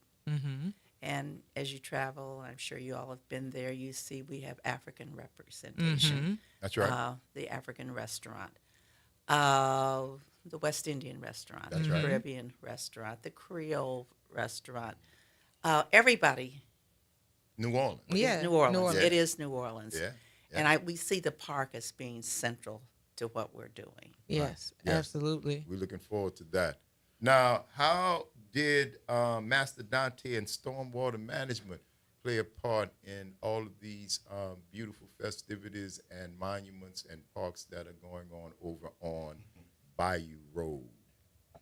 Yeah, so that's interesting. It's actually kind of been a long time coming. I think you was working out there before you came here. I just want to point that out. Just say thank you for taking time out for work to come in and talk about us, but tell us what. Yeah, look, the crew's still out there They grinding. but you bossing though. The boss got to go. I'll be back. Yeah, exactly. So I think it actually started when we found out about the project coming to fruition last December. Okay. We partnered with a buddy of mine who's a landscape architect to combine our teams because we knew it was going to be a rapid build project, and we needed to kind of have all hands on deck to be able to finish it up in time. So we've actually only been out there about 3.5 weeks. Wow, really? Yes. Wow. Yes. We've gotten all that work done in about 3.5 weeks. Again, both our crews just grinding, pulling whatever hours we need to get it done. And Shout just out your beautify the partner. space. I want you So Byron Pogue with Landcraft LLC. Okay. All right. And it's really interesting. It's a cool planting, landscaping, a lot of native plants like azaleas and ferns and lilies and things like that. But then also the stormwater management part kind of got pulled in because we wanted to make sure that the soil there was extremely compacted. It was like concrete, Yes. and there's lots of old growth trees. So we wanted to make sure we did a service to taking care of those trees. Right. So we started with loosening up the soil, bringing in nice fresh compost and fresh soil to just fluff everything up. Yeah, yeah. And then we put in some walk paths. There's some furniture going in, and again lots of native plants that are water loving. So they're going to help with a lot of the runoff and erosion. And then, just even down to the type of mulch that we chose because our soil here is more alkaline. We use the pine straw mulch that's more acidic to help balance the pH of that soil out. And so, it's looking really great. you know, the ribbon cutting is Friday, and we grinding to get the last few elements in between today and tomorrow. So y'all come check us out, see the beautiful work, and shout out as well to Spackman Michaels, the design team, because they took a lot of the community engagement pieces into heavy consideration in the design process, as well as conversating with the build team side of things to see like, hey, is this going to work? Could we do this here? Could we do that there? What type of changes do we need to make out in the field? That sort of thing. Collaborative effort. Exactly. Yeah. Lot of working together. Love the that. Park, the park is Kwanzaa. Yeah. Every day, the park it's the manifestation Cooperative of economics, what all. collective working responsibility. I mean, Amani. Yeah, faith. Yes, because that's what it is. And now you see your faith come to fruition. That's why that park seems to be the manifestation of everything that we talk about, because it's not any one person, and it didn't happen instantly. It's a group over time, and now it's there for the future. And It's I'd there like for to one. point out that we've also taken the wonderful people we're working with have taken into consideration the people whose park it is. Yes. The gentleman who sat out there Yes. for years. For years. You see them sitting out there. And they're very excited about it as well. That's the horseshoe players. The horseshoe. No, so The they call themselves the Islanders. The Islanders. The Islanders. I love Okay, that. yes. And I think it's so they see this as they're excited. They're as excited as DJ is. Seeing it as their place. Yes. A place where they're welcome. So it's a matter of respect. Yeah. Absolutely. Going up always with us having mutual respect for the members of our community. And I think that's important. I And love building that. a beautiful place. Absolutely. There's a lot more to be engaged and explored with regards to that section of town, but it being a hub, it represents and has enough places of things that we look forward to healing ourselves, right? And so Community Book Center is not just a place to go and get books. There's storytelling that takes place there. I've been to birthday parties that have been there. There is an opportunity for us to engage with history there because of the type of books that are there. And you have, of course, Addis Nola. Listen, I have talked about it. Shout out to Prince Lobo. We have a good time, but also an area of celebration and honoring cultures that blend and bleed into the culture that is New Orleans. Of course, the Cocoa Hut. And listen to me, like your soul gets fed up and down Bayou Road. Of course, the Cupcake Fairies, and then we have Nanos and Whiskey and Sticks that not just give you the opportunity to chill and eat or be celebratory, but they give you that backdrop of going into the back areas to sit and chill. So again, like if y'all have not been, and one of our listeners said, I have not made it to Bayou Road. What you waiting on? Yeah. What are you waiting on? Because all of that money stays within our community and gets traded up and down. And shout out to Show Fresh, because I did not want to skip over. That is not an ignored shop owner up and down, a part of the community. And of course, King and Queen Emporium. All of these things are things that we look for to find community, also to find things, of course, some things you find out like, I never knew I needed this, but I kind of needed this. You can find that on Bayou Road. And so I'm grateful that you all are doing this Home Fest. But there's someone else that's going to be joining Bayou Road this week as well. And so we just had him on, what was it, last week? Last week, yeah. Last week we had on, and so he's going to be joining Bayou Road Bear, the Bear health app. Yeah, the Bear Health. We just had him on last week talking about what they're working on to help engage the community physically and how to change some of the things that ail our bodies because of diet and a lack thereof of exercise. Now it's really another place to continue healing. Now, the festivities begin Friday, October 17th at 5 o'clock with the ribbon cutting ceremony, community acknowledgments, a libation ceremony, which is always great when that happens, and a performance by the Jam and Jelly String Quartet. Remarks will be shared by my Black Men of Labor Club member, Al Jackson, the curator and director of Tremaine's Petite Jazz Museum, Reverend Dr. Denise Graves of the Congo Square Preservation Society, And the evening continues with a block party featuring DJ Captain Charles from 6 to 9 p.m. ribbon cutting of the Andre Caillou Park on Black Bayou, celebrating that's what it is. Yeah. It's Black Bayou, celebrating our ancestry, celebrating who we are, celebrating the Native Americans, the Biloxi, the home of the Cha-Cha, the Tunica, all the folks who were the folks who came from West Africa, who were brought here, all of our ancestors, and you see the melding right there. That's going to be Friday night, starting at 5 p.m.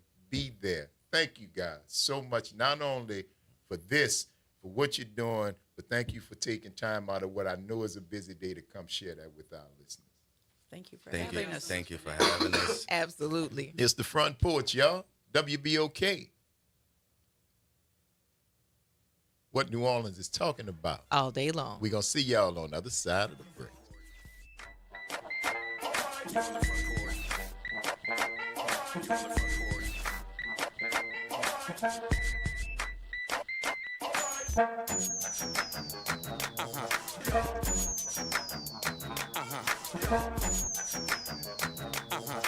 This is your news update for WBOK from WDSU.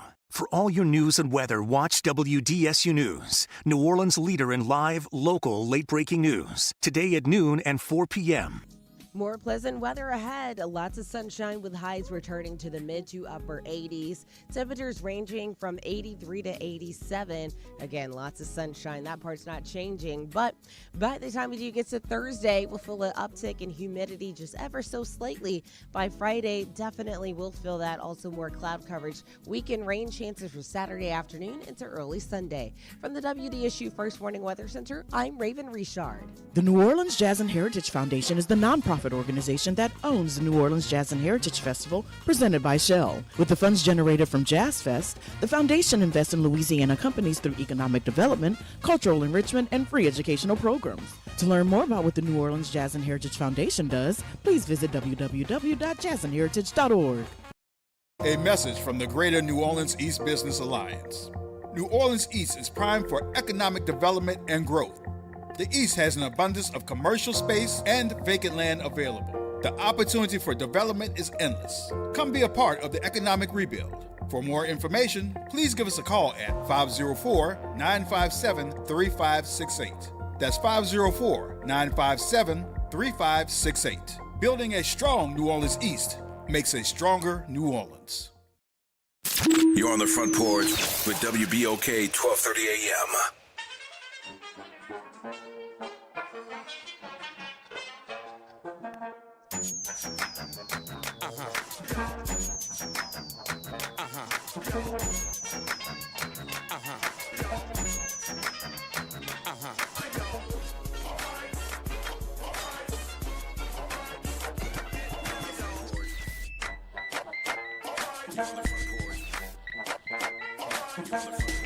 Bring me a seagull, girl. Hey, yeah, I'm back in my got bigger. Pretty face and a real nice figure. Shoot your shot, pull that trigger. Let my ex, you can keep that. Let my ex, you can keep that. Let my ex, you can keep that.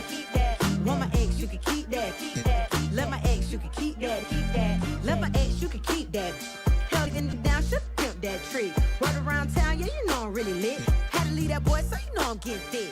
I'm so hot, wrecking all this ice. How I still shine when it ain't no lights. I'm so wrong, but it feels so right. How she so mean, but it so nice.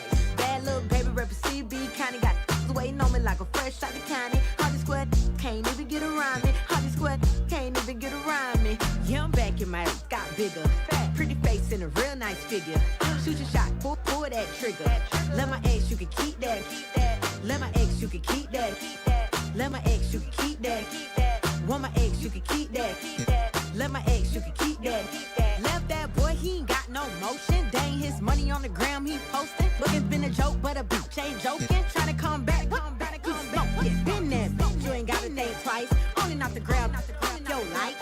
Real tight, boom, boom, real tight. Now you wanna come and beat it up like Ike. Slap shit at me if I ever go back. Break a phone if I ever text back. Been up, ain't never going back. Here, dig it to this candy, cause Yeah, I'm back in my got bigger. Pretty face and a real nice figure. Shoot your shot, pull that trigger. Let my ex, you can keep that. Let my ex, you can keep that. Let my ex, you can keep that. Want my ex, you can keep that. Let my ex, you can keep that.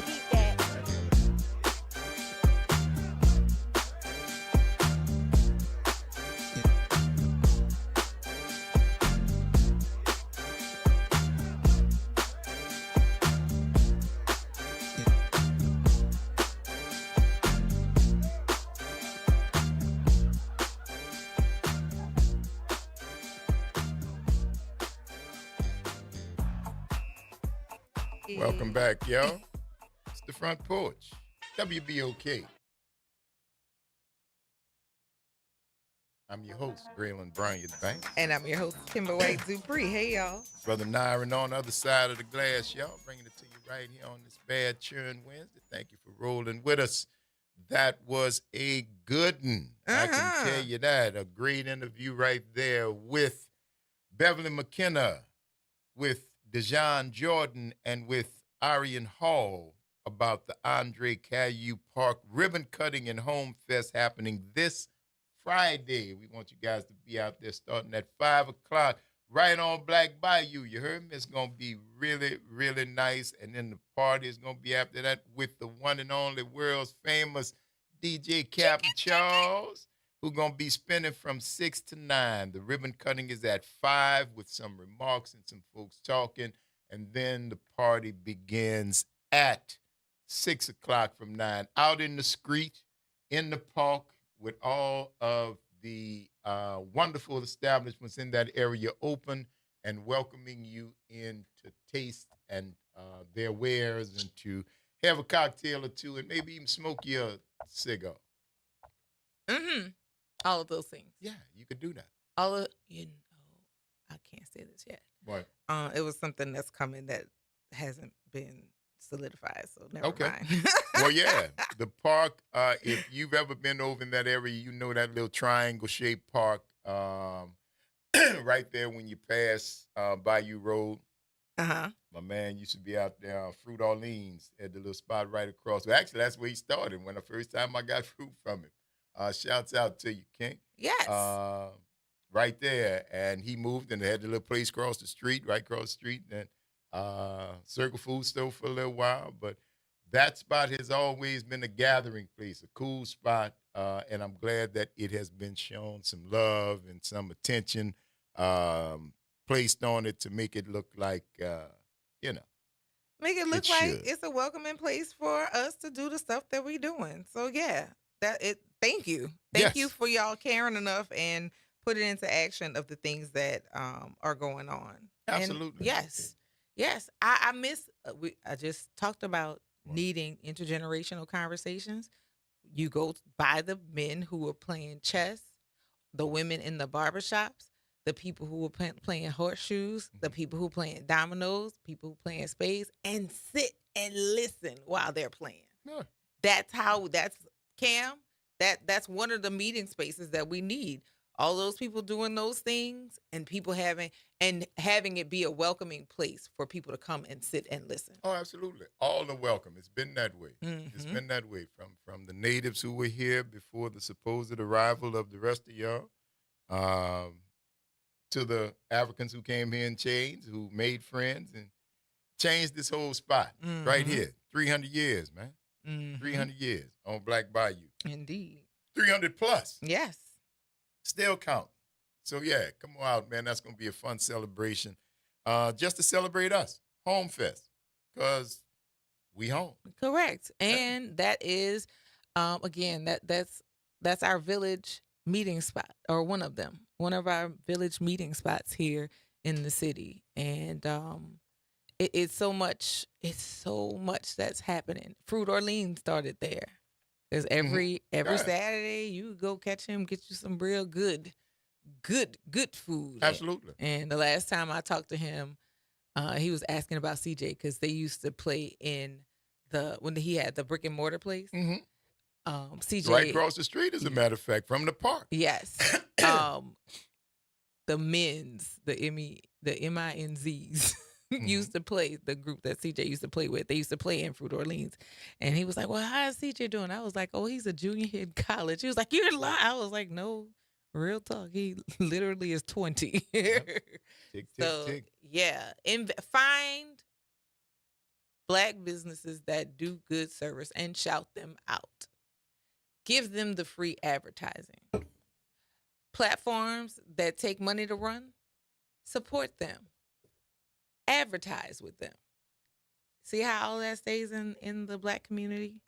People who provide services, people who provide goods, people, all of the things that we do. Medical, most of my medical team are Black.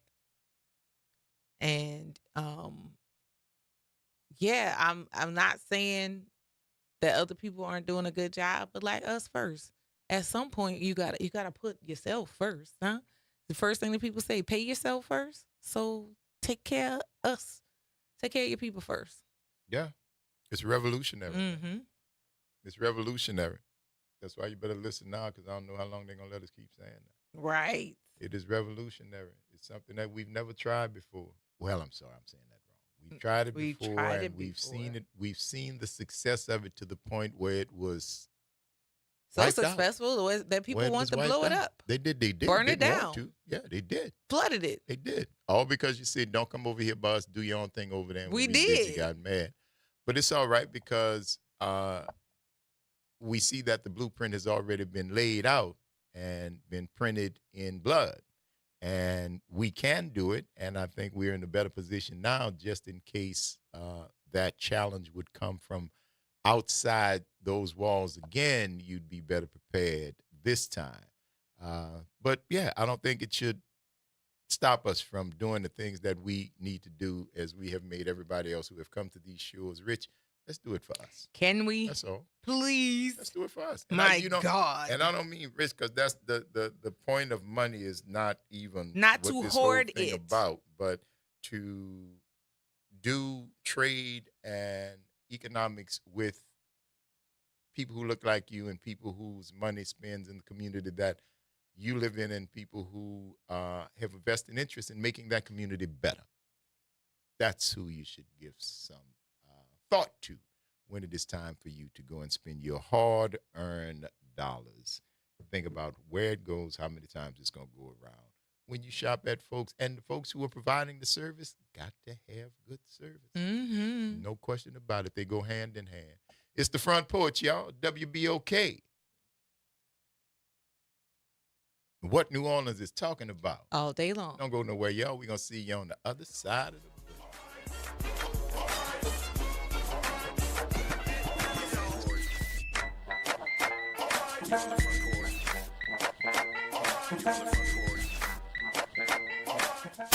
From the campus of Xavier University, WBOK Go and Equity Media Station. This news report is brought to you by New Schools for New Orleans. New Schools for New Orleans is excited to announce that our Katrina 20 exhibit, After the Storm, 20 Years of Change and Progress in New Orleans Public Education, is now open to the public. You can experience this powerful look at how our schools have transformed since Katrina at the New Orleans Public School Library's main branch, 219 Loyola Avenue, during regular business hours, now through December. Bring your friends, family members, students, and colleagues. Looking for a group visit for your school or organization? Email us at info@nsno.org. I'm Esther Dillard with BIN News Now. Republicans are warning that an extended government shutdown could disrupt the Thanksgiving travel season. Majority Whip Tom Emmer says if the shutdown drags on, airports could be flooded with flight cancellations and delays. Meanwhile, Black Democratic House Leader Hakeem Jeffries tells CNN Democrats want to negotiate so they can reopen the government. I think what we've made clear is that you've got to cancel the cuts, lower the costs, save health care. The Young Republican National Federation is demanding resignations from some of its state leaders after a leak of a group chat. Political reports, individuals on the group chat referred to black people as monkeys and mused about putting their political opponents in gas chambers. And celebrities are paying tribute to R&B star D'Angelo following his death at the age of 51. His family announced he died after a battle with cancer. Get BIN News Now on demand 24/7 on the iHeartRadio app. You're on the Front Porch with WBOK 1230 AM.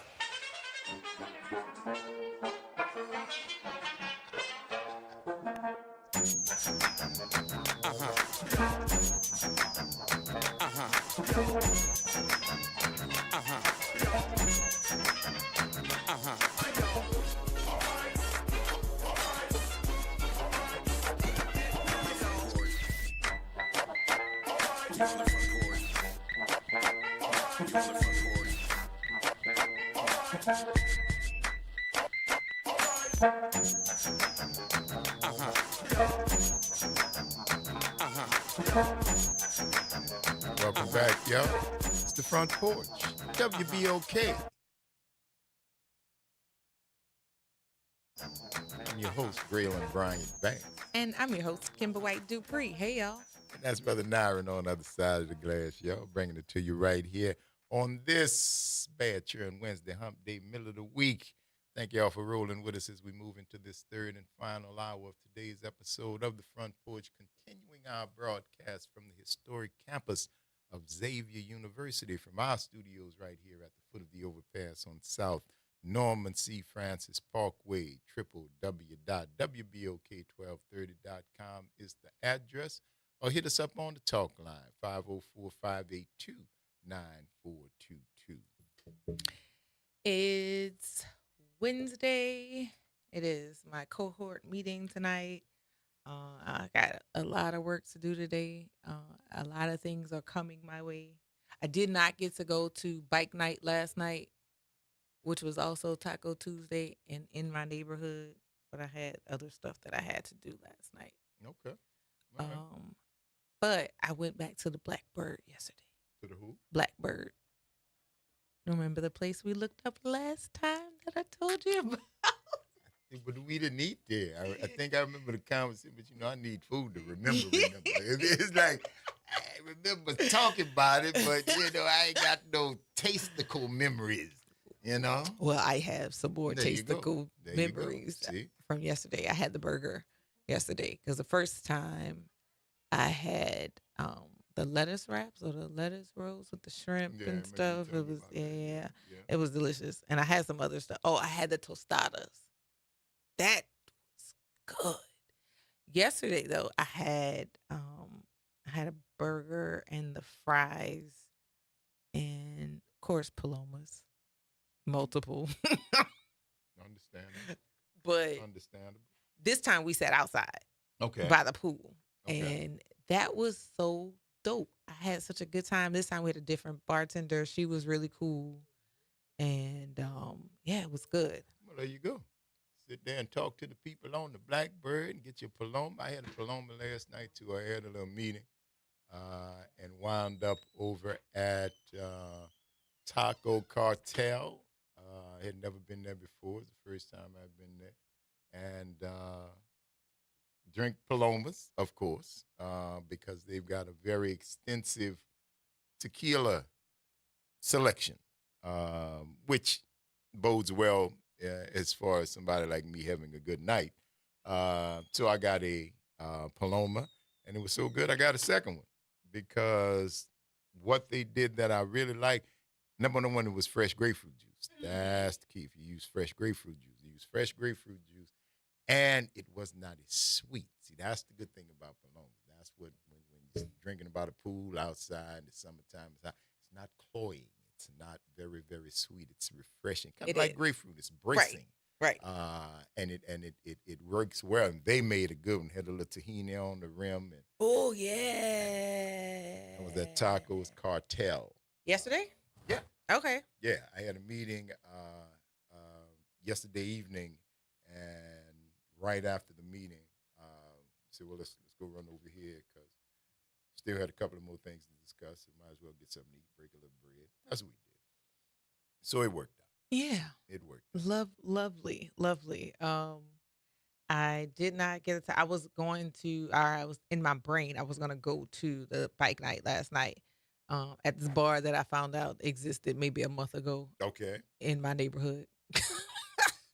Not literally, but yeah, very, very close. If it's 6 miles from my doorstep, that's a lot.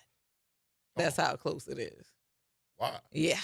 That's not bad at all. Not at all. And Nola Rola was they did the food. Remember I told you last time when I went had the was it the birria tacos or the brisket tacos? Yeah, with the chips and the sauce. Ooh. Somebody had the birria tacos last night. They come hanging on a little clothesline at the place last night.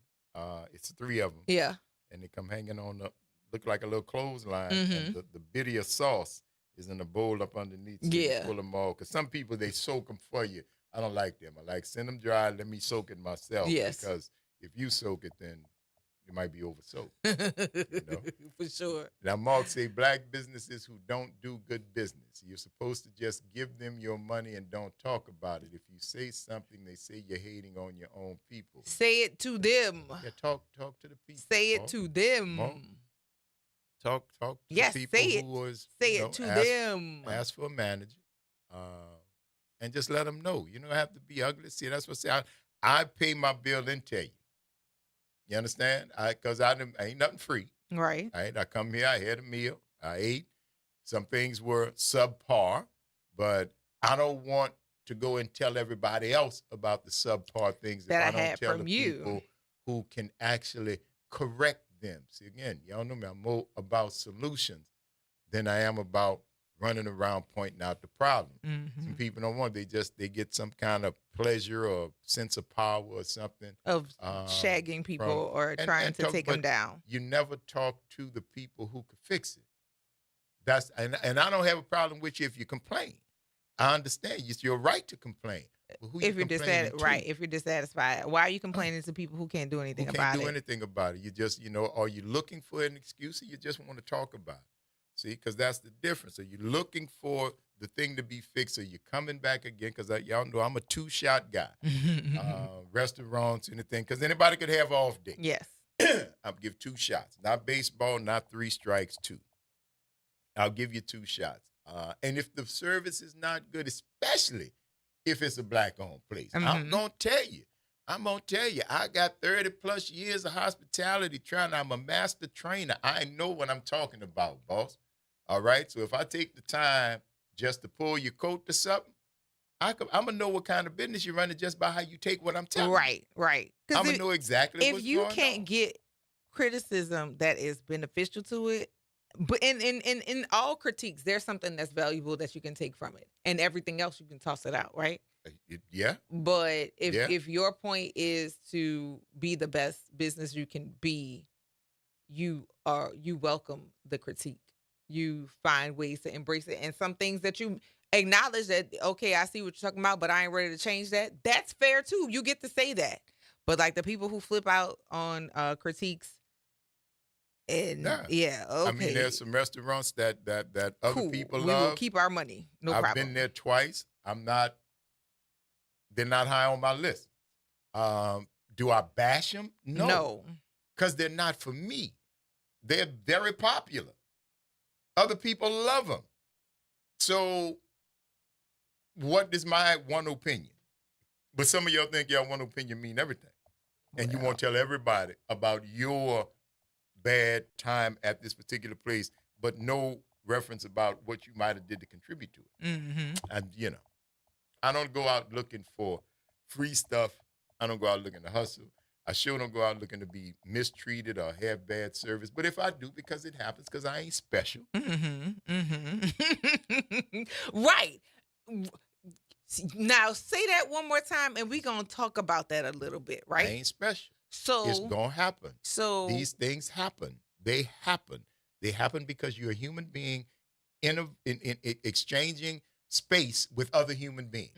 Things are going to sometimes not go well. So tell who has it. Tell somebody, say, man, y'all really need to get somebody in that restroom, man. It needs to be handled. You need it some looks attention abandoned. up there. Please do something. Instead of putting it on the film, look at this mess. Say, hold up, man. What's the objective? Anything? Yeah. Is your objective to get the bathroom clean? Is your objective to embarrass the owner? You understand? See, because I personal motive has a lot to do with it. So if you, Mark, that's what I say, man. If you are in a black-owned business, you reserve the right to tell. And the way that suggestion is received is going to tell you everything you need to know about whether or not they're going to get another chance, whether or not they're coming back, or anything like that. You see? Because if you don't take what I'm giving you in the right way, if you get chested with me, all right, because I'm not going to argue with you. No problem. Here you go. Here's my bill. Here's my tip. You take care. And you'll never see me and again. then never see you again. And so for you to say, I ain't nobody, who am I? But somebody patronizing you and people who don't take the critique again. Chew the meat, spit out the bones. You can wrestle with it because there's some truth in it. That's why most people get real, what did my daddy say, flying out the handle and popping off at the critique. You know it. Now I know that you know it. And the fact that you're like, you know what? I don't care about your input. I'm going to do it the way. Fine. It's your place. Fine. But your It's reaction your right place. there, yes. Moving forward, yes. You don't have to worry Good about luck it no to more. you. And- Good and, luck to you. I mean that. All the best to you. Mm-hmm. Because the one thing I do know is what I know. Yeah. Yeah. The one thing I do know is what I know. And what I'm telling you is something that could help. Now, you didn't Do ask with that for what you made. It is worth what you, that advice is worth what you paid to get it. Nothing. You didn't pay nothing to get it. It might be worth nothing to you. Right. But I'm just giving you as a customer, which is why I'm saying as a customer, you have that right to tell them, but don't go tell it. Just tell the people. See if they can fix it. See if they're willing to fix it. And if they are, now you're dealing with somebody who understands customer service, who understands it. You give them another chance. You find somebody who say, man, it's just the way it is. You don't like it, get out. All right, cool. Take Say care less. of yourself, baby All boy. right. See you on the flip. 504-582-9422. What's up, Josh? What's happening, Greg? How you doing, bro? Hey, Josh. Chilling. I'm man, very girl, concerned you know, about what you may be about to say, but go for it. No, keep that on the comment section. All right. But man, Greg, you know your co-host never saw a bus roach. I never saw a bus roach. Why should I have a desire to see one? Let's be honest. They're like unicorns. they exist.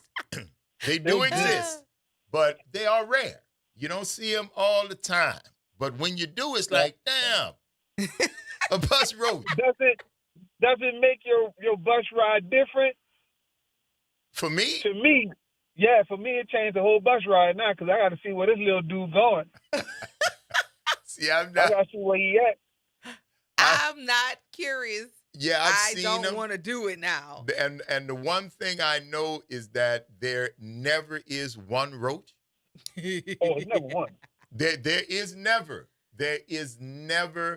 one roach. They got a nest around there, but you don't see that one roach that day, though. You see that one, and man, and then I don't know if anyone else done this, but I did it. I wouldn't warn nobody else that the roach is heading their way. I just want the roach out of my vicinity. I'm not dealing with you. But when it's heading someone like by somebody else's, that's their problem now. I don't know why I was like that. I don't know why I was like that, dude. No, that's your problem now. It ain't my problem. They already ruined my sleep. I can't take the bus nap now because the bus roach. Yeah, that's the bus nap. The bus nap is what he's most annoyed by. But that's what's been interrupted. Well, let me tell you something. When you nap on the bus, you tired. I have done that. I can't. I don't knock nobody who is leading people along. Leave me alone, bro. I had a hard trust day. me I had when a I hard tell you, day. baby, I used to work at the census, and Oh. I used to have to ride from uptown on the Napoleon, catch the broad all the way out to Old Gentilly Road. Oh. I used to work for the census all the way out there at NASA. Yes. Okay. Out there at Bro, NASA. you should have called a Greyhound. That should have been a Greyhound bus Mister, patrol. that was the Gentilly. I caught the broad Gentilly. I caught the Napoleon to right there by Washington and Broad. And then I get on that Gentilly, and that Gentilly just keep on driving. It just keep on driving. You had to wait. Really, you had to wait for a particular broad bus because not all of them went back. All of them, no. You had to wait for the. It was the Gentilly something. It wasn't the Gentilly NASA, Gentilly something like that. But listen, so many people who worked at NASA was on that bus.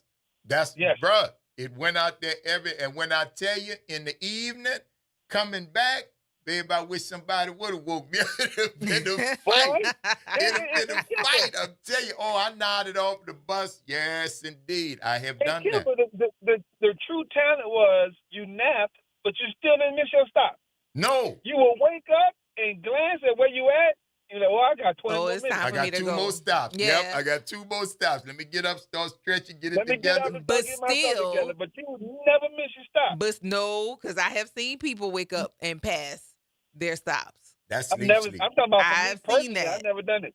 I've never done it personally. I never missed my stop at all. I never missed my stop have either, seen but I that. gotta admit I seen. But you know what you do? Stay on the bus. You might as well go back to sleep now. Yeah, make that loop. Back then you can make that loop. You can make that loop. Back in the day, the bus gonna turn around, go back the other way. Unless it's a late bus, because then it gets to the end of the line and you just in trouble. Well, if that's the case, the bus driver should tell you something. Last bus. So give me a transfer, bus driver. I gotta go back where I come from. He give you what? But you gotta let them sit there for their break, though, Kim. Don't ruffle no feathers. Let them get that little 30-minute break before they pull off again. Now, so if you go out there and shake that tree, hey, bro, when we leaving? Hey, you gotta pay another fare around the other way. You gotta pay another fare. But the thing is, like, I am like in the mornings. This morning, Imari and I left together because she had to go to campus today. There was a senior activity. And I was like, well, Broad Me Shoot. The Broad That's Me what Shoot. it is. The Broad Me Shoot. It was That's Broad right. Me Shoot and Broad Oak Island. Those were two different ones. That's right. I know because I lived out in the East. But she was like, if I catch the school bus, it's going to get me too late and I will have missed the thing. It's quiet in the morning. You really don't have to think about anything that's happening. Right now because no kids on the bus. Well, they do have kids, but it's not a lot of kids. Yeah. What they have is a lot of people who are going to work. You have still young parents who are, of course, bringing their kids to school. And then the other thing is, like, you have professionals who, again, don't want to pay whatever the cost is for carrying a car across the river. Parking and gas. Listen, I'm 2 weeks richer right now. That's why you eating at all these great dining establishments because you're able to save so much money on petrol. Right, exactly. I can spend money in other places, but it's Can't get gas one place, get gas somewhere else. Is that what you saying, John? Yeah, you see that? You know that she. Because if you're eating it all, it's got to come out. It's got to come out. Well, that girl there, Cookie Monster, bro. That girl there, bro. Yes, even sir. in her sleep. We have met. She going to restaurants when she sleep. When she going to restaurants, that girl can eat, bro. I do. But you think I eat a lot? You've never seen Imari eat. All skinny people eat a lot. Yeah, I can attest to that. Imari can go. Bottomless. Bottomless. Bro. Skinny people eat a lot. You be like, where all those at? But they got long feet. That's what it is. It all go down to the bottom, man. All go to the bottom, bro. Because their feet getting ready for that later part of life. Because later in life, that metabolism ain't quick you gotta be careful. You gotta be careful. Yep. Or shrink your feet. One of the two. There you go. Thank you for that, cousin. We got to take this break. Okay. All right, Josh. Talk back at you, man. Yes, indeed, man. So listen, if you know skinny people with big feet, they eat a lot. Let them know that they eat might a want to whole stop lot. doing that. Yeah. You can't keep them big foots into old age because you're going to have to do something Other about things that. are going to have to go other That's places. right. That's right. It's the Front Porch, y'all. WBOK. What New Orleans is talking about. All day long. Don't go nowhere, y'all. We got to take this quick break. It's Bad Cheering Wednesday. We're going to see y'all on the other side of it.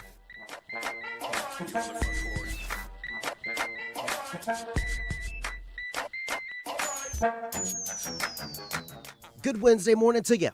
I'm Daryl Forges with WDSU News, and here's your headlines. Today, Mayor-elect Helena Moreno is set to announce the co-chairs of her transition effort, New Direction, New Orleans. It comes as she shares her goals for her first 100 days in office.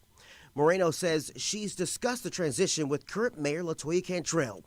Her New Direction, New Orleans team announcement is set for 3 o'clock today.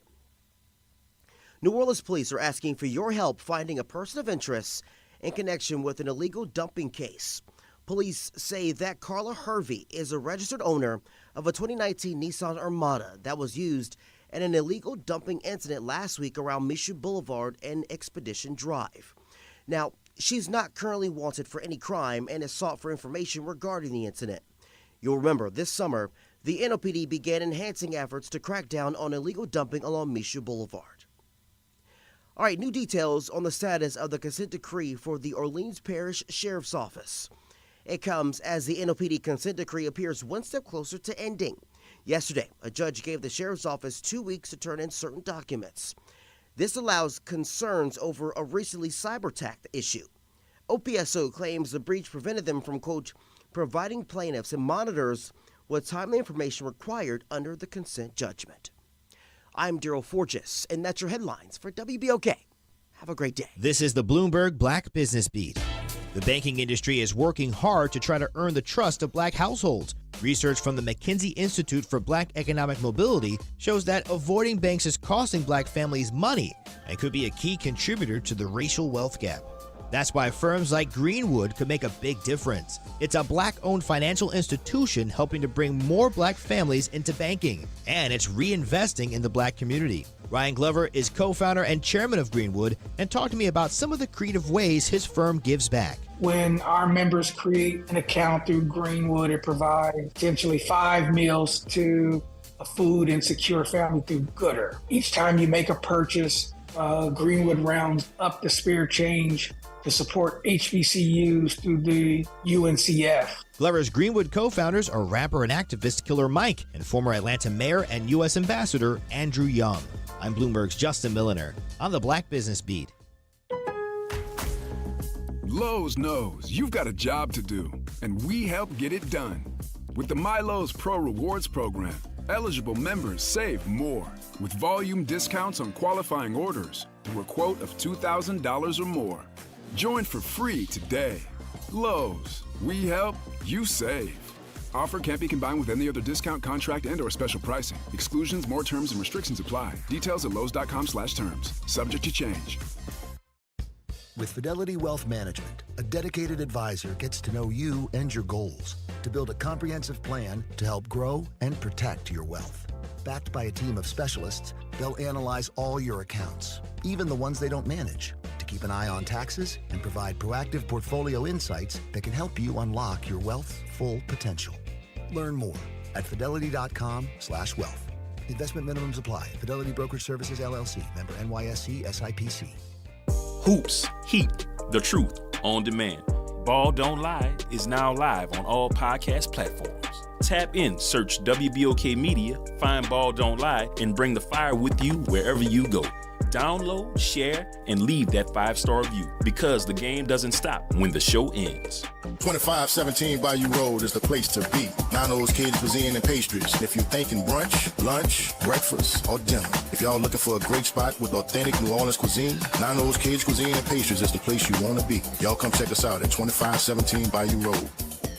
At New Orleans East Hospital, we believe healthcare should come with heart. Located at 5620 Reed Boulevard, we proudly serve the New Orleans community with compassion, courtesy, and a commitment to excellence. From healing to education, we want to be your trusted healthcare partner that's close to home. New Orleans East Hospital, delivering a culture of healthy care.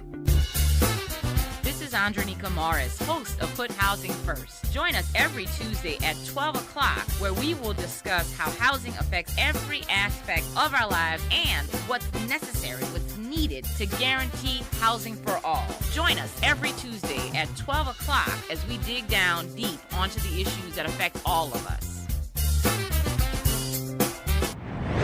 Making a difference in the community. WBOK 1230 AM. You're on the Front Porch with WBOK 1230 AM.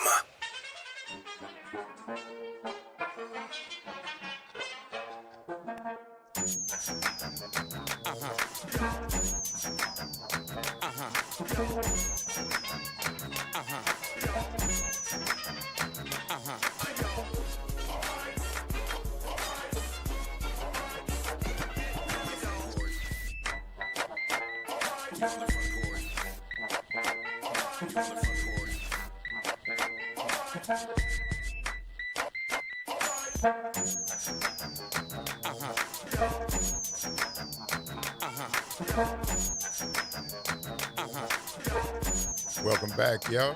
It's the Front Porch, WBOK. I'm your host, Braylon Bryan Banks. And I'm your host, Kimber White Dupree. Good morning, y'all. Brother Nyron on the other side of the glass, y'all. Bringing it to you right here on this hump day, middle of the week. Talking about listening to Gus cuss. Riding on the bus. Gracie said, I've been on my cell on the bus and looked up, missed my stop. Oh, dang it. Dang it. That's why we didn't never miss a stop and you was napping before, see, because that's what Josh was talking about. You are not there when you on your phone. Now, I'm there, I'm sleeping, but, you know, in my body, you know, you done been riding a certain amount of minutes. Oh, yeah, up, time to get up. But see, when you be on your phone, y'all leave. Yeah. You leave. You know you do. You're not even there. You're not even on the bus anymore. Yeah. You leave. You're suspended. You're suspended. You and this is not napping, because napping, you're still there. You sleep, but you're still there. Yeah. Y'all effectively exit yourself. Yeah. Y'all effectively on the phone. Look up, and you didn't just miss your one or two stops. Yeah. You like you 8 gone. stops. You gone. Oh, yeah. Now, how that happen? Yeah. Bro? How that happen? Yeah. But see, I've had that that's happen. how the time gets away from you. See, that's illustrative of the amount of time, because the bus is driving and you 8 stops past your stop, right? How long it took that bus to get from your stop 8 stops down?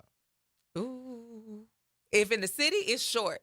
It's a short amount of time. It could be a short amount of time. Because in the city, the blocks and the stops are very close together. Now, when you get out, every 2 blocks. When you get out far out, like if you were catching the Paris Road or the Lake Forest or whatever the bus was, or the Reed, because those 3 different buses, it was the Reed bus that came to my house, they came to my neighborhood, and the blocks out in the east are completely different from city blocks. Oh, absolutely. Or they that's country the long. They country long. Yeah, that's suburbs. Y'all out in the suburbs. Yes. In the city, the block. But still, you going 8 stops past your stop, which is probably 16 blocks. Yeah.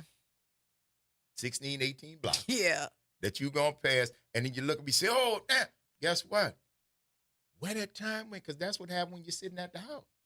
Them same 20 minutes, ain't but 60 minutes in an hour.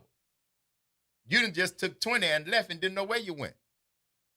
Yeah. Didn't know where you went. Indeed. You got to be careful, man. Look, I'm telling you that is. That boy said, I missed my stop before fast forwarding my digital underground tape to a certain song. Sir. See, but you were occupied. Sir. You were occupied. He had left because he was looking for that song. he had gone away from his device. I mean, from his ride, because he was on his device. Yes, before devices were an even thing. That's right. Yeah. But y'all be careful, man. Still pay attention to your Stay surroundings. Alert. Don't leave like that in the public. Yeah. Because I've seen it and it's not good. So just, stay aware of your surroundings. And I can see why you'd have headphones on the bus. But when you're walking on the street, take them off. The earplugs, the over-the-ear headphones. Or while you're driving, because I've seen people do that too. Yeah, you want to use all your senses. You need to be able to hear what may be going on in your sphere. You got to use and if all you're of these checked senses. out, Yes. you are a sitting duck. Yes. And some of y'all leave automatic. Y'all got the glasses that's showing the picture at the front of your eyes. You got the headpiece on that listen, y'all walking down the street job. You ain't even here. You're not even here. You know what I'm saying? So no, man. Just y'all please be aware and know what's happening. All right. 504-582-9422 is the number right here. And right now, y'all, every Wednesday, you know how much we look forward to speaking with our 2 super docs, Dr. Eric Griggs and Dr. Mark Allen Derry. Gentlemen, good morning and welcome back to the Front Porch. Click them on for me, cuz. Thank you very much. Good morning. How y'all doing, Good morning. fellas? I'm good. Just enjoying the beautiful day. Yeah, It's a lovely day, gorgeous man. outside. You walking? Yeah, I'm walking. Today is crazy. Well, I think they got me. Grandson had to gets to the house, comes to the hospital, and they tell me it's Crazy Hat Day. And, of course, oh, by the way, I just so happen to have on a turkey hat that everybody hates in my family. But, I mean, it's Crazy Hat Day. So I get in, and I'm walking around, and it looks like for a minute I'm the only one with a crazy hat, but I'm not going to take it off. Well, that would have been a really good prank. Well, at least it wasn't the heart it wasn't the heart costume. Well, I had that, but they didn't say costume day, and I do see some other people now. So it's a children's hospital, so it's I fit in anyway. So. Well, yeah. There's a lot of veracity to that statement, sir. A lot of accuracy. A lot of accuracy to that statement. How's Jeremiah, man? He's doing good, man. Big boy's getting big. He's they're now 1 year old, and he's catching up, trying to make his milestones. I'll send y'all pictures of his. He's fascinated with my glasses, so I'm gonna have to buy him a play pair so he doesn't break these, or if he breaks these, oh well. You're not gonna let him play with the metas? Is that what you're saying? I love you, kid, but these are a little too expensive to let you play with. Let me get you a play school version. That makes sense, man. That's an economic viability. I understand clearly. Yes, indeed. Mark Allen, how are you today, man? Good morning. I'm doing well. It's so nice to hear everybody laughing and having a nice time. Absolutely. And I love the idea of Eric wearing a goofy hat. Maybe that's going to, take away from his goofy personality. I don't know. But it's nice to hear that he's doing well. Nice shot, Doc. You know what? The bad thing is I resemble that remark. There you go. I know that one. I know. Yes, indeed, man. Yes, indeed. So we have been waiting to hear from you guys because we are needing to know what's happening in this world around us because it's been an interesting few weeks, and now it's time for people's health check mentally and physically. They should be made aware of what to do now since we have crossed the bridge of the election. Yeah, I want Mark Allen to lead this one because I have a lot of thoughts. But Mark Allen, you lead this one so we can stay on task. Well, before I do it, Eric, you missed the conversation last week, and I was at a conference, and I was kind of parlaying or kind of foreshadowing what I was going to talk about at this conference. I wanted to give you guys a follow-up, and the holy hell I caught last week. Doc, I was going to ask you about it. I'm so yeah. Because I tell you, I love the opening. 30 years. I want to hear what happened, man. Yes, in 30 years of professional speaking, I have never the tidal wave of just anger and frustration. And it took a while. It rattled me for a little while. So, Eric, I was basically speaking about, and this was assigned to me, and this is a fairly conservative medical society. I lecture at it every year on infectious diseases, and it was assigned to me. And the assignment was, it was emerging pandemics in the setting of limited U.S. government funding. Mm-hmm. That was what was assigned to me. And I had told you guys that the opening slide was essentially me filling in the tiles on a Wheel of Fortune game that said "We are effed." Right. Which I love. That got a lot of. Hold on, I started by putting on pink sunglasses and glitter, which rattled the snowflakes as well. But when I put on the "We are effed," that got a lot of applause, and people kind of were settling into their seats. But Eric, essentially, what I did was this basically held a mirror up to the people who voted for this sort of change. And it took a couple days, and it took a lot of conversation with some of my mentors that are out there who were there and saw it. And essentially 1,000 doctors, I would say 40 to 50% of them responded in a very negative way because there was nothing political in what I said. And they accused me of being political, but there wasn't. There was nothing political. It was I creatively and in a manner that was so emotion because I used stories, right? I used one death is a tragedy, a million deaths is a statistic. And I kept putting that up every time I told another story. I told a couple stories from the New York Times about people, women who were hurt from USAID cuts. And then I told some stories about my patients who are undocumented here in the U.S. who have HIV and who are likely going to have to go back to Honduras to be able to get their HIV meds because they're going to be cut soon. And then plus I use obviously statistics and creative ways of doing it.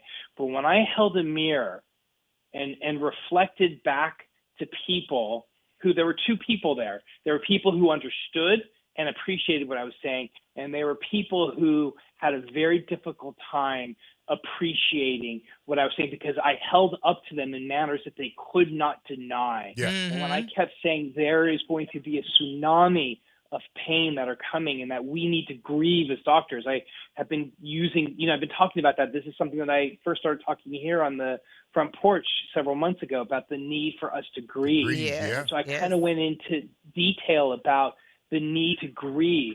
And man, for the people who appreciated it, just lovely accolades.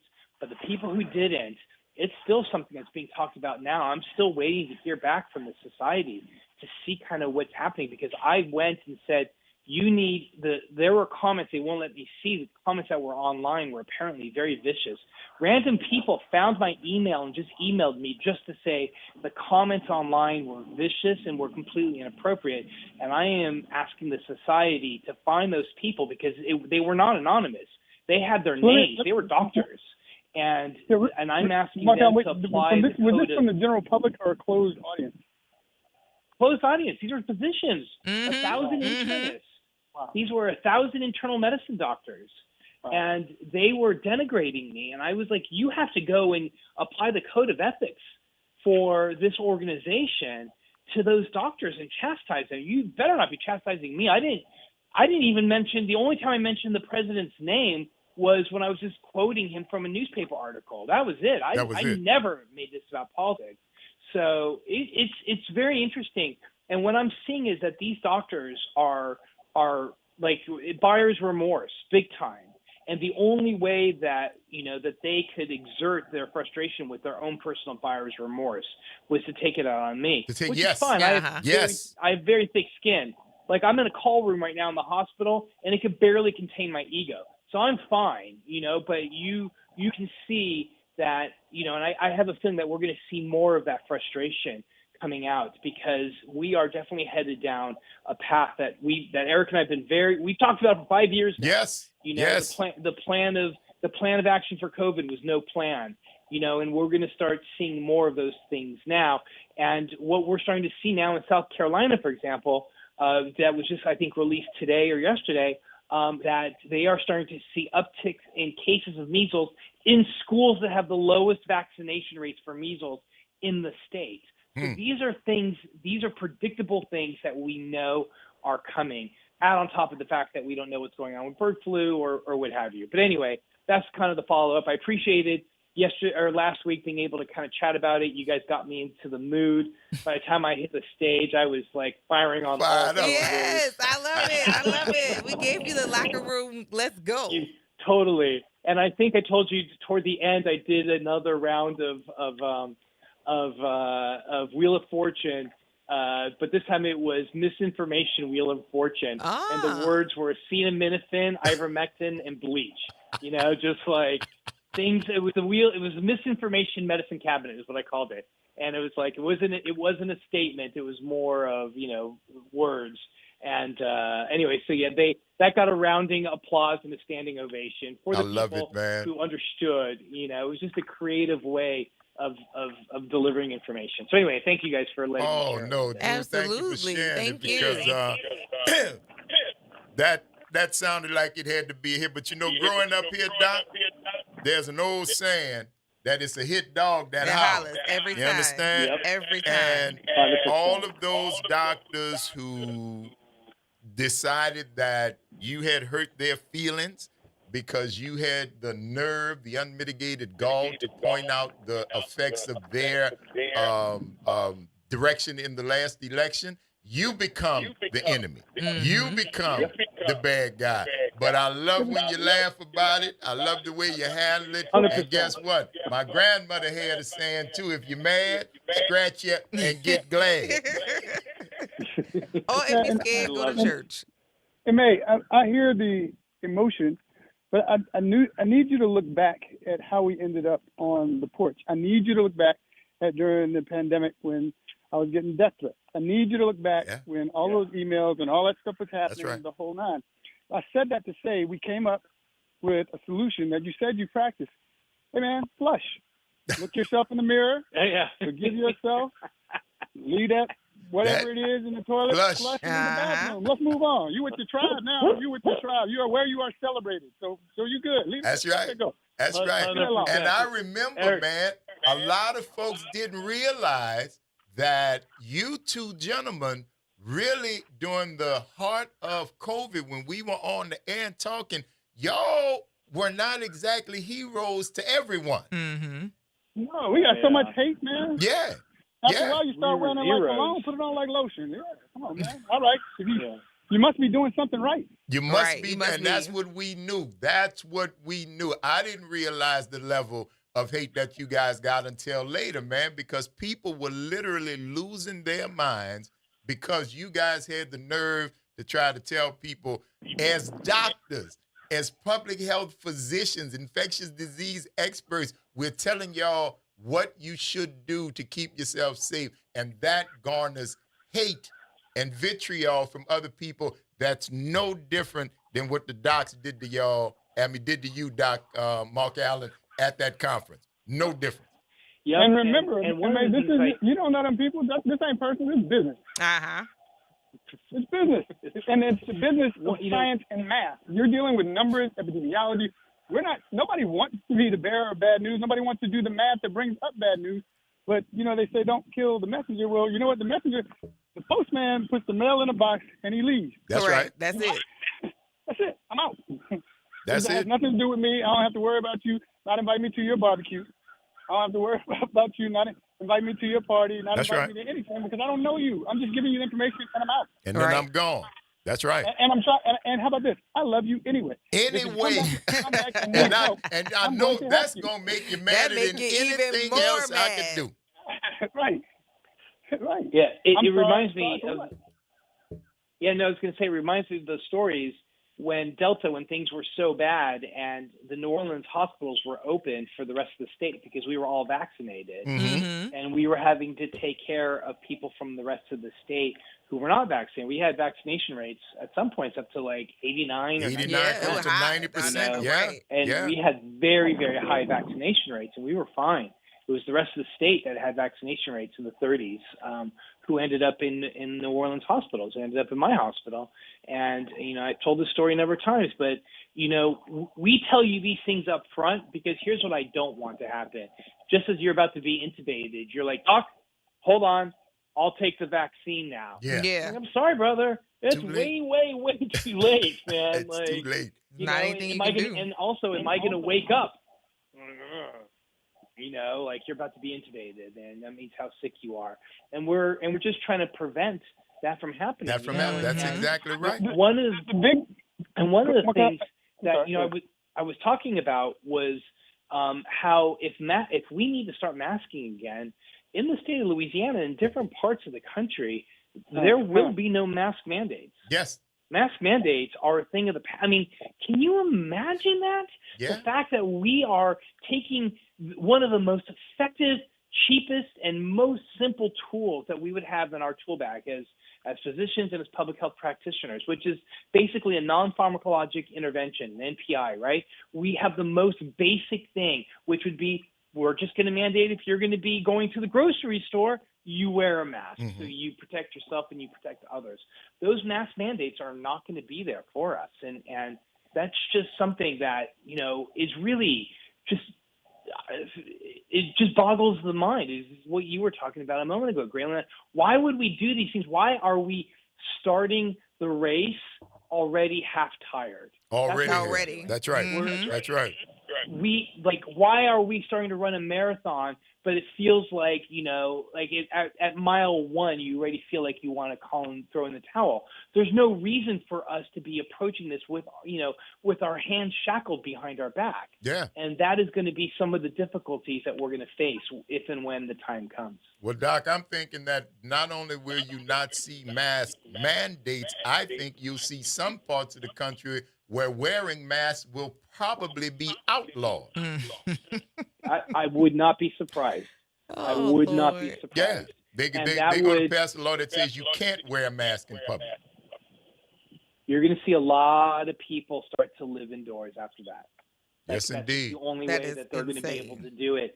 Because you have so this weekend is the No Kings protest. I'm sure you guys have talked about it quite a bit. Yes. There is also at the same time a No Kings protest for people that are online who don't want to leave home or cannot leave home because of physical disabilities or because they're immunosuppressed. They don't want to go in large crowds or what have you. So there is a concomitant online No Kings protest that I am speaking at. I'm the lead speaker at 5:30, and they basically want me to speak about RFK for 10 minutes, which is actually kind of funny. I'm like, what about it? They're like, just tell us all the BS that he's doing. You're going to motivate us or whatever. But the fact that we need to have an online No Kings national Zoom call, speaks to, it was at first I'm like, well, isn't that during the not during the parade, during the protest? And they're like, yes, but this is a national online one for people who choose not to go out or, yes. And that was like the first time that really hit me. I was like, that made me realize, like what we were saying, if they start outlawing masks, there's going to be more of a culture of living indoors, especially if there's a deadly virus. That right now, let me tell you, the H5N1 virus, it'll probably change if it goes global. But right now, as it stands, has a mortality rate of 53%. Wow. 53%. That's the mortality rate as it stands now. That's it will 3 get points lower up from the last time if I it saw goes it. global. That's 3 points up from the last time you saw it, Doc? Yeah, it was 50. Now that's not good. That's not good.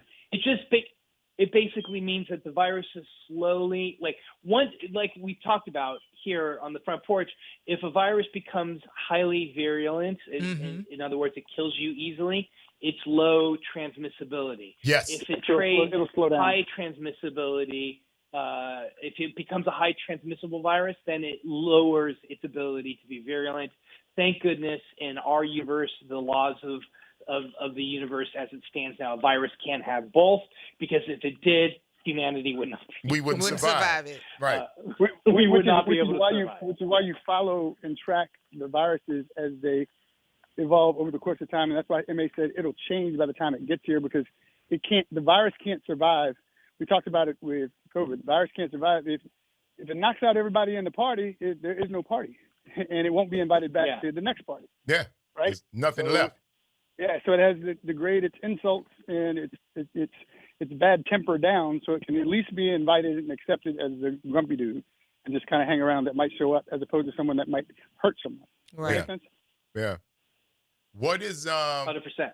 There's a lot. I mean, when we talk about this, we talk about the virus H1N1. We talk about the misactions of those at the top of the government as far as public health and different things like that. That leads to really stressful day-to-day existence. Docs, what is the anti-that-ish? What is the anti to all that? What do you suggest for people who are Front Porch? Hey, listen, say it twice. We only got 3 hours Thank you today, for that setup. For the folks who miss us, man, what do you guys suggest just to help get through every day? You mean mentally or physically? Yeah. Both. So the first thing is, MA, you want to tell them the routine? I was not kidding about the flush. Yesterday is history. Tomorrow is a mystery. Today is an open book. You go in the bathroom, you look in the mirror, and you smile. As I look at Jeremiah and Emily, they smile. They mirror. We are conditioned to mirror. If you smile at yourself, and then forgive yourself. Wash Amen. your teeth, wash your face, and literally, no matter what, when you leave, before you leave, flush the toilet, because all of the bad things, all the things that you were worried about that would happen tomorrow that did not happen, because if you think about it, most of the things that we're afraid of aren't even real. Yeah. Uh-huh. Yeah. They're in your What could imagination. happen and what might happen. It's your imagination. Live in and enjoy every moment. Flush the toilet, and then most importantly, wash your hands. Wash your hands. Wash your nasty hands. Please and thank you. I am not going to stop saying it, and I'm never going to slip, because y'all know what I mean. We Wash do. your hands. We do. It's that season, and every time you see something on the internet, understand that we're diving deeper into the world of mis and disinformation. AI is making videos. I saw Mr. Rogers and Tupac rapping together. Yes. Was that real or was that AI? That's AI. So take everything with a grain of salt. Breathe, woosah, and think about how it affects your next moment. Smile and keep looking for your smiles. And then, as you relax, your cortisol levels go down. The parasympathetic takes over, slows everything down. If you get really stressful, massage right there on the left side where you take your pulse. Massage your carotid. It slows your heart rate down, let your brain know everything's okay, and then you can really think and enjoy each moment. You have total control. Am I? And Yeah, physically. Everything that Eric said obviously is, please, for the personal, Eric is a master with this. Yesterday is history, tomorrow's a mystery, and today's an open book is brilliant. Another brilliant Eric. Oh, no, sorry. That was decent, Eric. Sorry. That was decent. Yeah, another brilliant Griggsism. Graylin, to answer your question, I think that the internet is going to be a huge tool for us. I think we weren't quite there, like with YouTube and with podcasts. I think we were kind of there in 2000 and 2001, but I think that the power of YouTube, I think the power of other social media, I think TikTok is ultimately going to be lost. I don't think TikTok is going to have that same ability to communicate as freely as we once did. Once it hits the ownership of U.S. business holdings. But I really am a big believer of people being able to find their community, like of talkers like us. So like if this gets podcasted, or if we were to take this half-hour segment, every week and podcast it out. If we were to take this or turn it into YouTube videos or YouTube videos, I think that is where people are going to be able to. Is that effective? No. Is that as mass media as being on MSNBC or CNN or ABC or what have you? No, obviously not. But people are good. I think people who are going to be searching for those voices, who want to find those voices of sanity, are going to know are going to look for them, and then ultimately, I hope the algorithms feed them so that they land on Noise Filter, or they land on the Front Porch, or they land on the trusted voices, so that they can get that information. Eric and I were just trying to figure it all out. We were trying to do it on Facebook, and we were kind of experimenting. The tools over the course of the last 5 years have gotten so much better. Yeah. And they're going to get better with AI. So I trust that people are going to be able to help themselves. Those who want, and it's not everybody. It's only going to be people who want and are going to find that help.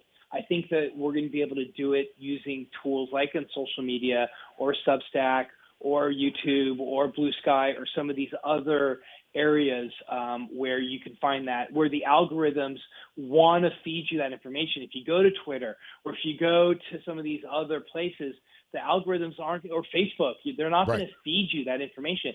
We couldn't even get the most bubblegum cartoons telling kids the mask, starring Corey Hebert and his daughter, that we did for Noise Filter. We couldn't even get 3 views on Facebook. That was how the algorithm handled a video by 100 paid for by 100 black men, starring Dr. Corey Hebert and his daughter, who sang, right, and was singing, telling other children to mask up. It was for 5 to 7-year-olds. We couldn't even get that to move. So, you have to go to the places that have algorithms. It's crazy that we're even having this conversation, but we have to go to spaces that have algorithms that want to support these truthful messaging, and they just weren't out in 2020. I think that in 2025, 2026, or Lord knows when, I am hopeful that they will be available for folks like us to be able to get this message out. Absolutely. And that hope, Doc, is what keeps it going, man. That is indeed. So many people, even if they were in search of accuracy or some semblance of truth, I think in the last 2 or 3, maybe 5 years, they are moving away from the majors, from the CNNs, from the Foxes. They are looking toward the smaller folks to try to find some more accuracy, some more honesty in the reporting that they're getting, especially when it concerns their health. Yep, 100%. I 100% agree. And I think that if anything, like you said, I think that gives me hope. Now, again, we're not going to get everybody, and we're going to get a lot of pushback, you know. Oh, absolutely. 500 internal medicine docs, you know, trying to punch me in the face. Go ahead, I'll take it. But it's the other 500 that we know we're speaking to, that we know we can make a positive difference. It used to happen more frequently. I know when we had our radio conference, WHIV had our radio conference last year, I brought Eric in, and Eric and I could not walk through the hallways without people stopping us, because our radio program ran on their radio stations all over the country. And how many people stopped us to say, you saved my life, you saved my parents' life, are you listening to you guys every day?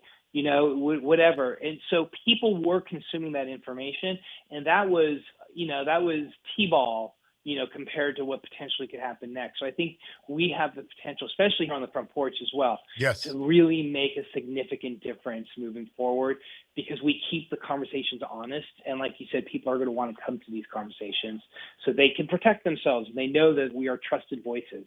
It's trusted voices that people are going to be searching out. And that's what and this trust has been established in the only way trust can be, and that's over time. Yes. That is over time. With data. With data that supports it. From people who are trustworthy, and time. This is 5 years plus, still counting. This relationship is great, and I think that at the end of the day, man, whatever is going to happen, this whole idea of having individuals like yourselves, community guys, regular guys who are brilliant physicians and public health people, but to get the opportunity just to talk straight is going to cut through all this noise like a hot knife through butter, man. And I just think we got to keep on banging and doing what we doing to make sure that the word gets out there. I want to thank you two guys, man, for serious reasons.